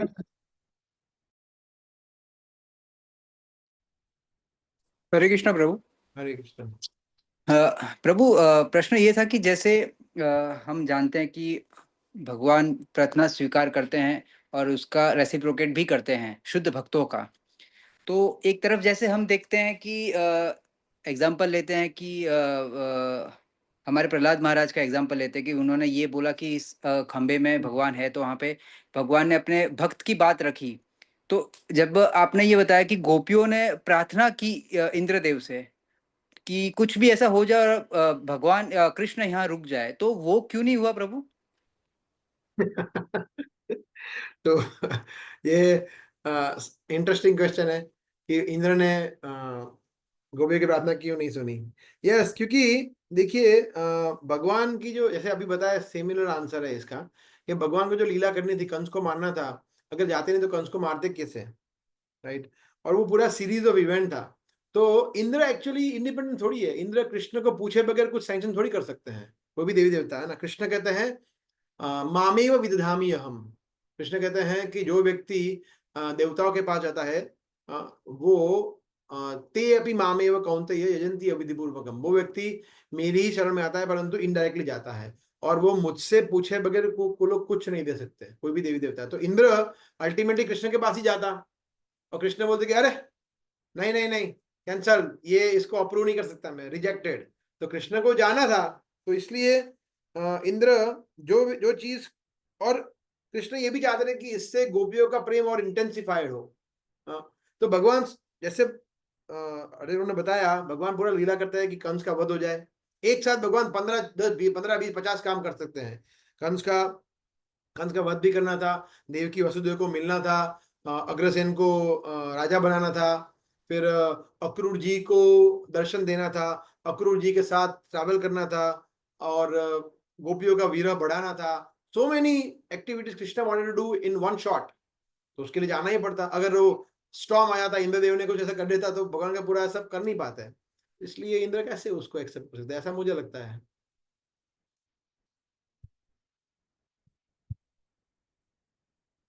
Hare Krishna Prabhu. Yes. हाँ। तो ये कटपटा सा क्वेश्चन। तो ऐसा क्यों हुआ कि कृष्ण जब द्वारिका शिफ्ट हुए तो वृंदावन के लोगों को लेके शिफ्ट नहीं हुए? क्योंकि वृंदावन के लोग तो ऑलरेडी कृष्ण के लिए कई बार मूव कर चुके थे। तो अगर हम देखेंगे तो हरेश बाबू, ऑलरेडी दो ये तीन हरेश बार बाबू उन्होंने अपना बताएंगे घर आपको और उत्तर। मैं एक मुझे एक मीटिंग शेड्यूल करना है। हरेश बाबू आप बताइए उनको। हाँ। या बोलिए बोलिए प्रभु। यस ब्रो, क्वेश्चन यही है कि ऑलरेडी नंद महाराज ने कई बार अपने कुनबे के साथ में लोकेशन चेंज किया था, क्योंकि कृष्ण पे बार बार आक्रमण हो रहे थे, इसलिए फाइनली वो वृंदावन में आए थे। तो वृंदावन से ठीक है, मतलब वृंदावन नहीं आए, ठीक है, बट जब द्वारिका शिफ्ट हुए तो कम्प्लीटली वृंदावन के लोगों को लेकर के शिफ्ट हो सकते थे। तो ऐसा क्यों किया भगवान ने? क्योंकि आप देखिए भगवान जो थे वो व्रज व्रज का जो भी आपने 8वें श्लोक में सुना अभी है, गोपियों का जो वीरा है, ठीक है ना, तो भगवान वो वीरों को दिखाना चाहते थे कि जो मेरे जो भक्त है वो कितना मेरे वीरों में रहते हैं, ऐसा है ना। इसलिए भगवान कहाँ वृंदावन गए ही नहीं थे बाद में। फिर भगवान जब वृंदावन छोड़े थे मथुरा जाने के लिए, तो Krishna never left Vrindavan, Krishna never came to Vrindavan, है ना। तो भगवान जो थे वो दिखाना चाहते थे हमें कि उनका जो प्रेम है कितना, उनका उनका जो प्रेम था ब्रजवासियों, कितना एवरलास्टिंग प्रेम था उनका, तो वो भगवान हमें दिखाना चाहते थे। तो भगवान चाहते तो लेके भी जा सकते थे, सही बात है आपकी, लेकिन भगवान नहीं लेके गए उनको, क्योंकि भगवान उनको यही विरह में रखना चाहते थे कि वो लोग सब मेरे विरह में ही रहे। और आज हम लोग इसलिए गोपियों का उदाहरण ले पाते हैं, आज हम लोग इसलिए ब्रजवासियों का उदाहरण ले पाते हैं, वरना हम लोग को उदाहरण नहीं ले पाते ना, है कि नहीं। तो उनका एग्जाम्पल हम आज इसलिए ले पा रहे हैं क्योंकि भगवान जो थे वो गोपियों के माध्यम से दिखाना, भगवान हमें से एक बात एक एक हमें से एक चीज़ हमें ध्यान रखनी चाहिए, भगवान जो भी कुछ कार्य सिखाना चाहते हैं अपने शुद्ध भक्तों से करवाना चाहते हैं। भगवत गीता ज्ञान देना था, किसके करवाया? अर्जुन से करवाया, ठीक है। फिर आ, ये और क्या था, ये भागवतम किससे करवाया? परीक्षित महाराज से करवाया उन्होंने। तो इस प्रकार से जो प्रेम दिखाना था गोपियों का, वो किससे दिखाया उन्होंने? गोपी और ब्रजवासियों से दिखाया। तो इसलिए भगवान लेके नहीं गए उनको। कृष्णा तो कुछ भी कर सकते हैं ना, वृंदावन थोड़ी ना दूर था, कितना पास में था वो, तो किसी को भी लेके जा सकते थे, पर कृष्णा वांटेड कि ये जो गोपियों का जो वीर का जो भाव है वो अल्टीमेट गोल होता है भक्ति प्राप्त करने के लिए। जो भक्ति प्रोसेस में लगा होता है उसका अल्टीमेट गोल ये होता है कि वो गोपियों जैसा प्रेम प्राप्त कर सके वो। तो ये दिखाना चाहते थे भगवान की गोपियों का भाव कैसा था। और आज मैं सुबह एक भागवतम क्लास में सुन रहा था सीमाचलम में, तो बहुत अच्छा पॉइंट बताया डिवोटी ने कि आ, भगवान जो है वो खुद भक्त बन के चैतन्य महाप्रभु रूप में आए थे, यानी भगवान भक्त बनना चाहते थे और हम भगवान बनना चाहते हैं ना। तो कृष्णा लालायित है कि मैं अपने भक्तों भक्तों के जैसा प्रेम कैसे मुझे मिले ऐसा। तो कृष्णा इसलिए चैतन्य महाप्रभु रूप में भी आए, राधा रानी की सेवा करने के लिए वो, राधा रानी का भाव लेके, सॉरी। तो ठीक है, या ठीक है, और कोई पॉइंट, किसी को प्रश्न या कोई और पॉइंट? हरे कृष्ण। यस। ये जो श्लोक में जैसा बताया गया है कि हमें भगवान को हमेशा मतलब कभी छोड़ना नहीं है, चाहे कुछ भी हो जाए। बट जब हमारे पर कुछ आता है, कोई भी ऐसा सिचुएशन, तो चाहे इतना इतना सुनने के बाद और इतना समझने के बाद भी हमें ऐसा लगता है कि हम हमें इस कंडीशन में आ जाते हैं कि हमें ऐसा लगता है कि नहीं, इट्स भगवान नहीं, जैसा कोई एक साथ दुख आ जाता है।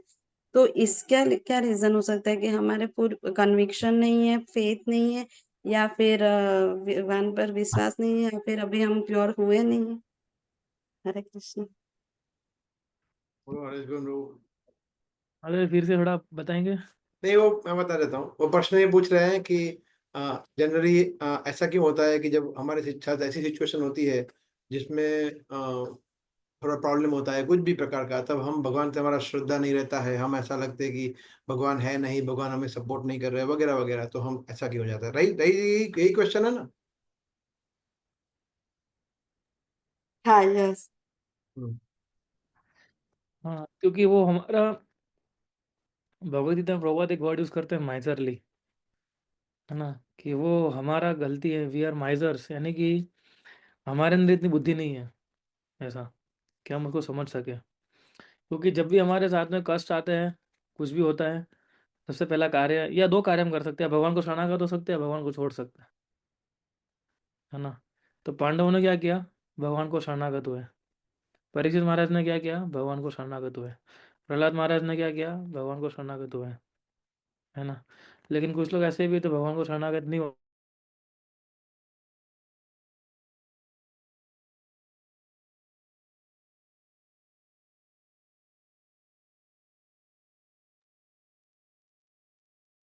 हरे कृष्णा। प्रभु फ्रीज हो गए हैं। एनीवे सो यही बता रहे हैं कि हम किसको शरणागत हो सकते हैं। तो हम या तो कृष्ण को शरणागत हो सकते हैं या माया को शरणागत हो सकते हैं। तो जनरली हम माया को शरणागत होना ज़्यादा प्रेफर करते हैं। And yes that is the reason. दूसरा जो एक पॉइंट मुझे लगता है वो ये है कि इतना अच्छी तरह से हम भक्ति के विधानों का पालन नहीं करते हैं। शायद इसकी वजह से अच्छा चैंटिंग नहीं कर रहे हैं, अच्छा हियरिंग नहीं कर रहे हैं, अच्छा संग नहीं कर रहे हैं। और ये तीन मेन चीज़ है, hearing, chanting and association with devotees.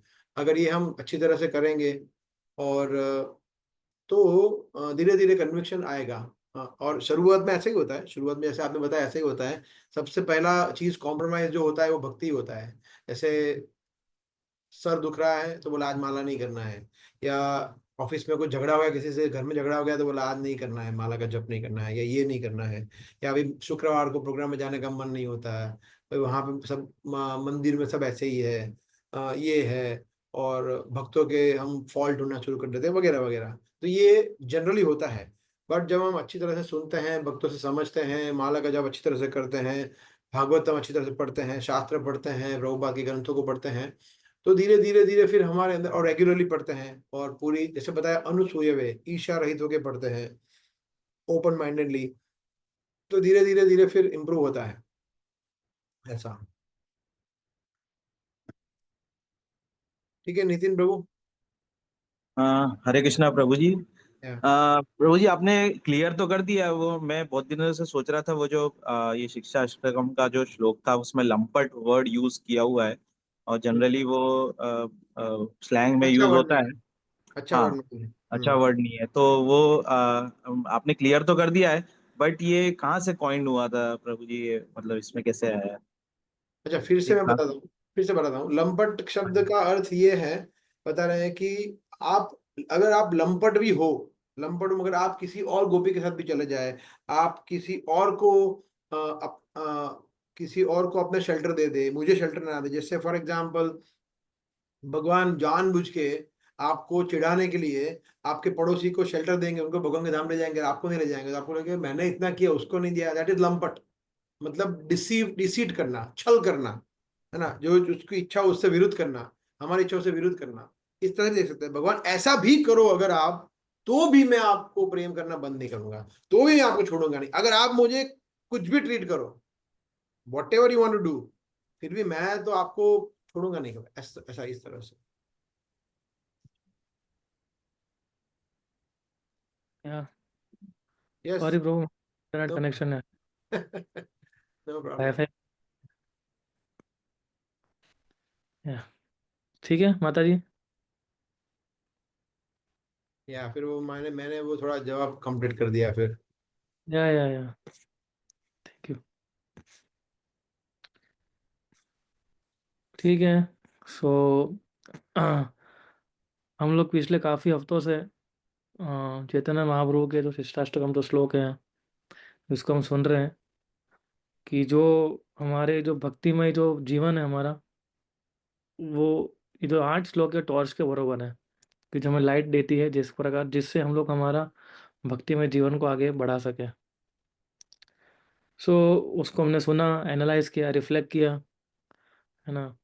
तो भक्ति जो है, भक्ति कोई खाली is not just a process of our intellect, it is journey of the heart. भक्ति हमारे हृदय की एक जर्नी है, खाली इंटेलेक्चुअल जर्नी नहीं है ये, है ना। अगर हम ऑनेस्टली देखेंगे तो शिष्टाष्टकम जो है वो इम्प्रेस करने के लिए नहीं है, वो हमें ट्रांसफॉर्म करने के लिए है। चैतन्य महाप्रभु ने हमारे, उनके पीछे हमारे लिए उन्होंने एकदम बड़े बड़े वॉल्यूम्स नहीं लिखे हैं, फिलोसफी नहीं लिखी, उन्होंने केवल हमें ये 8 श्लोक दिए हैं, जिनके अंदर उनकी लॉन्गिंग बता रहे हैं, जिनके अंदर उनकी विनम्रता बता रहे हैं, जिनके अंदर महाप्रभु अपना हेल्पलेसनेस बता रहे हैं और उनका प्रेम बता रहे हैं, है ना। जिस दुनिया के अंदर हमें सिखाया जाता है कि हमें एकदम प्राउडफुल बनना चाहिए, हमें घमंडी बनना चाहिए, वहाँ महाप्रभु बोल रहे हैं कि हमें विनम्र बनना चाहिए। जिस दुनिया में सिखाया जाता है कि हमें लोग हमें सुने, लोग हमें सुने, लोग हमें सुने, लेकिन इधर महाप्रभु में उल्टा टॉलरेट करने को बोल रहे हैं। जिस दुनिया में हम चाहते हैं कि लोग हमारी रिस्पेक्ट करें, रिस्पेक्ट करें, रिस्पेक्ट करें, लेकिन महाप्रभु इधर बोल रहे हैं कि दूसरों को रिस्पेक्ट दो। तो ये आसान नहीं है और ना ही ये कंफर्टेबल है, लेकिन ये असलियत है, ये रियलिटी है। इससे ही भगवान का हृदय जो है वो मेल्ट होगा, है ना। वरना भगवान कृष्ण का जो हृदय है वो इस प्रकार से मेल्ट नहीं होता है अगर हम घमंडी बनेंगे या चोरी छिपे कार्य करेंगे या नियमों को तोड़ेंगे, तो उससे कृष्णा का हृदय जो है मेल्ट नहीं होता है। आई नो ये कंफर्टेबल नहीं है, हमेशा विनम्र रहना, हमेशा सहनशील रहना, मान के आशा नहीं रखना, और आसान भी नहीं है, लेकिन कृष्ण यही चाहते हैं हमसे। इसलिए हमें हमारे जीवन में थोड़ा पॉज लेना चाहिए और पूछना चाहिए कि मैं चैंटिंग क्यों कर रहा हूँ। क्या एक हैबिट है, क्या ऑब्लिगेशन है, क्या मैं आउट ऑफ फियर कर रहा हूँ, या फिर मैं प्रेम से कर रहा हूँ। मैं क्यों कर रहा हूँ चैंटिंग? हाँ, सो इस प्रोसेस को मैकेनिकल नहीं बनानी हमें, है ना। जपा जो चैंटिंग जो है हमारा कोई चेकलिस्ट नहीं होना चाहिए कि हाँ चलो आज सुबह उठे चैंटिंग हो गया, टिक मार्क कर दिया। वो हमारा लाइफलाइन है। Every each and every weed is a chance to whisper into Krishna ears. क्या ये कृष्णा, मैं आपको भूल चुका हूँ, लेकिन अभी मैं आपसे वापस आना चाहता हूँ, तो प्लीज आप मुझे मत छोड़िएगा अभी। यही चेतना वो चाहते हैं हमसे कि हम भगवान से इस प्रकार की प्रार्थना करें। He doesn't want professional devotees. Mahaprabhu को प्रोफेशनल डिवोटीज नहीं चाहिए, ही वांट सिंसियर सोल्स, है ना, जिनका हृदय टूटा हुआ हो और जिनको हिल कर सके वो। ऐसा ऐसे भक्त चाहिए महाप्रभु को। तो जहाँ आज हम ये सीरीज खत्म कर रहे हैं, लेकिन ये एंड नहीं होना चाहिए, बिगिनिंग होना चाहिए हमारा, कि हम लोग इस सारे श्लोका को रिपीट करें, इसको इंटरनलाइज करें, यानी कि उसके ऊपर कंटेम्पलेट करें। हमें हमारा चैंटिंग जो है और डीपर बने। हमारी विनम्रता जो है, अभी आजकल हम विनम्रता खाली प्रयास करते हैं विनम्र होने का, है ना। केवल हम दिखाते भी हैं विनम्र कि हाँ मैं विनम्र हूँ, लेकिन ये विनम्रता असली रियल बने। अभी हमारी जो सेवाएं जो हम करते हैं वो हमारी सेवाएं सेल्फलेस बने। हमारा रिलेशनशिप जो है आपस में भक्तों के बीच का वो एकदम जेंटल और फॉरगिविंग बने। तब जाके शिष्टाष्टकम के जो श्लोकास है उसका डीपर मीनिंग हम समझ पाएंगे। हमारा विजन नहीं होना चाहिए कि लोग मुझे कैसे ट्रीट कर रहे हैं, ये नहीं देखना है, लेकिन how can I serve Krishna better through them. Shikshashtakam खाली कोई एक गीत नहीं है कि जो हम रोज टेम्पल हॉल में गाते हैं या घर पे गाते हैं। ये हमारी डेली साधना का एंथम है ना। हम एंथम गाते हैं ना, वैसा है हमारी हर रोज की साधना का। ये कंपास है हम जैसे जियो का जो भटके हुए हैं। ये आईना है हम जैसे जियो का, कि जो हमें दिखाता है कि हम कहाँ भक्ति में हम कहाँ पहुँचे हैं और हमें कहाँ तक जाना है। जो 8वां श्लोक है वहां तक जाना है हमको, वो दिखा दिया महाप्रभु ने हमें। और हमें जब ऐसा लगता है कि मैं ज़्यादा एडवांस नहीं हूँ, तो डिस्करेज नहीं होना है। Don't be discourage if you don't feel advance, don't be ashamed of your struggles. हमारे जीवन में स्ट्रगल्स आते हैं, उसे शर्म भी नहीं आनी चाहिए हमें, भक्तों की हेल्प लेनी चाहिए हमें, है ना। डिवोटीज, हम इतने भाग्यशाली कि हमारे आसपास कितने अच्छे डिवोटीज हैं। हम एक कॉल करोगे आपके लिए हमेशा तैयार रहते हैं, है ना, ताकि आपकी भक्ति जो है अच्छे से बनी रहे। राइट। सो महाप्रभु भी तो गा रहे हैं, कृष्ण क्या गा रहे हैं, वो वही वही तो बता रहा है कि मेरे अंदर कृष्ण के प्रति कोई प्रेम ही नहीं है, लेकिन फिर भी वो गा रहे हैं ना। सो ये हमारा इंस्पिरेशन होना चाहिए। हम गिर सकते हैं लेकिन छोड़ेंगे नहीं, है ना। We may fail, and we may fall, but we don't quit. ये हमारा होना चाहिए, और हमें इस नाम से एकदम अटैच रहना चाहिए। आज अगर हम हरिनाम करते रहेंगे, आज जो हरिनाम कर रहे हैं, जो ड्यूटी जैसा लग रहा है कि नहीं मेरी ड्यूटी है 16 माला करना, मैंने बोला इसलिए मुझे करना पड़ेगा, वो ड्यूटी एक दिन कभी कैसे हमारा सांस, हमारी ब्रीथ बन जाएगी, कैसे हमारा धन बन जाएगा, पता भी नहीं चलेगा हमें, है ना। सो इसलिए इन सारे श्लोकों का शेल्टर लीजिए, तपस्या करिए, नियम बनाइए, खाली वर्ड से नहीं, अपने हृदय से, है ना।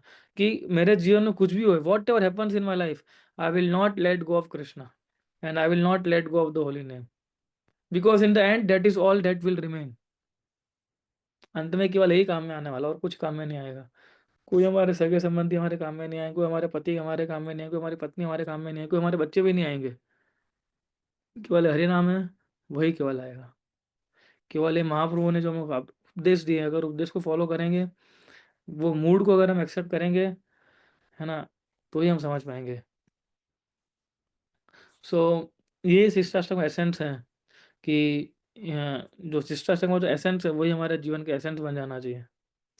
तो ये श्लोका से ऐसा नहीं है कि लेक्चर खत्म हो गया, सीरीज खत्म हो गया तो हम देखेंगे नहीं, है ना। हम अपलोड करते हैं यूट्यूब पे इसलिए रखते हैं ताकि आप लोग फिर से सुने उसको, फिर से कंटेम्पलेट करें उसको जो हमने बताया है, जो इतने लेक्चर्स लिए हैं।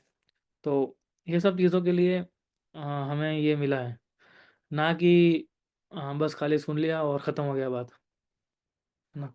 कल नरसिंह चतुर्दशी थी, मैं जब जहाँ था इधर इसलिए ने सच्चिदानंद स्वामी बहुत अच्छे एक पॉइंट बताए थे। महाराज बताए थे कि हमारा जीवन जो है कैसा है, एक साइड प्रहलाद महाराज जैसा है कि जहाँ पर हमें कृष्ण को शरणागत होना है, हम सबको होना है ना शरणागत कृष्ण को, है ना, इसलिए तो आप लेक्चर सुन रहे हैं। और एक साइड हिरण्यकशिपु जैसी हमारी कि जहाँ पर बैड क्वालिटीज भी है, तो हम बीच में हैं अभी, है ना। तो सरेंडर भी है, भाव है सरेंडर का, ऐसा नहीं है, हम सबके अंदर शरणागति का भाव है, लेकिन समय वो आ नहीं रही है। क्यों? क्योंकि हिरण्यकशिपु की ऐसी जो वृत्ति जो हमारे हृदय के अंदर है वो हमें खींच लेती है। तो हिरण्यकशिपु वाली जो वृत्ति है वो हमें छोड़नी है, तो हम प्रहलाद जैसे शरणागत हो पाएंगे, है ना, तो वरना हम नहीं हो पाएंगे। तो शिष्टाष्टकम जो है वो हमें सिखाता है कि किस प्रकार से हम जितना हो सके उतना डेडिकेटेड जीवन जिए।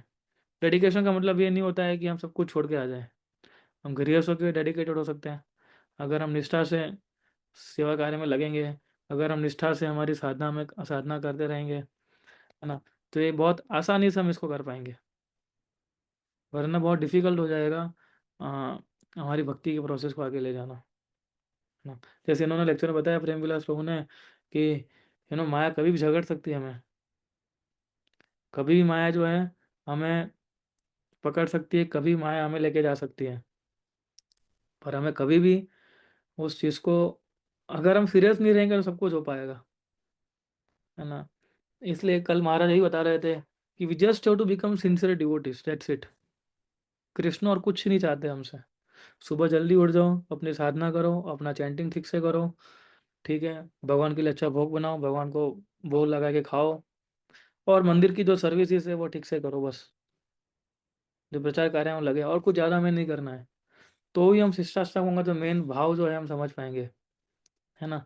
वरना हम जो भौतिक संसार में हम जो देख रहे हैं अभी, है ना, वो पूरा उल्टा देख रहे हैं हम लोग अभी, है ना। जो हमें सिखाया जाता है भक्ति के अंदर, विनम्रता, सहनशीलता, बाहर ये कुछ भी नहीं होता है। तो I know that this is not a comfortable life for all of you, but this is what Chaitanya Mahaprabhu wants from us, this is what he desires from us, है ना। तो उस डिजायर को लेके प्रभुपाद ये पूरे विश्व में घूमे थे, वहाँ सोचिए।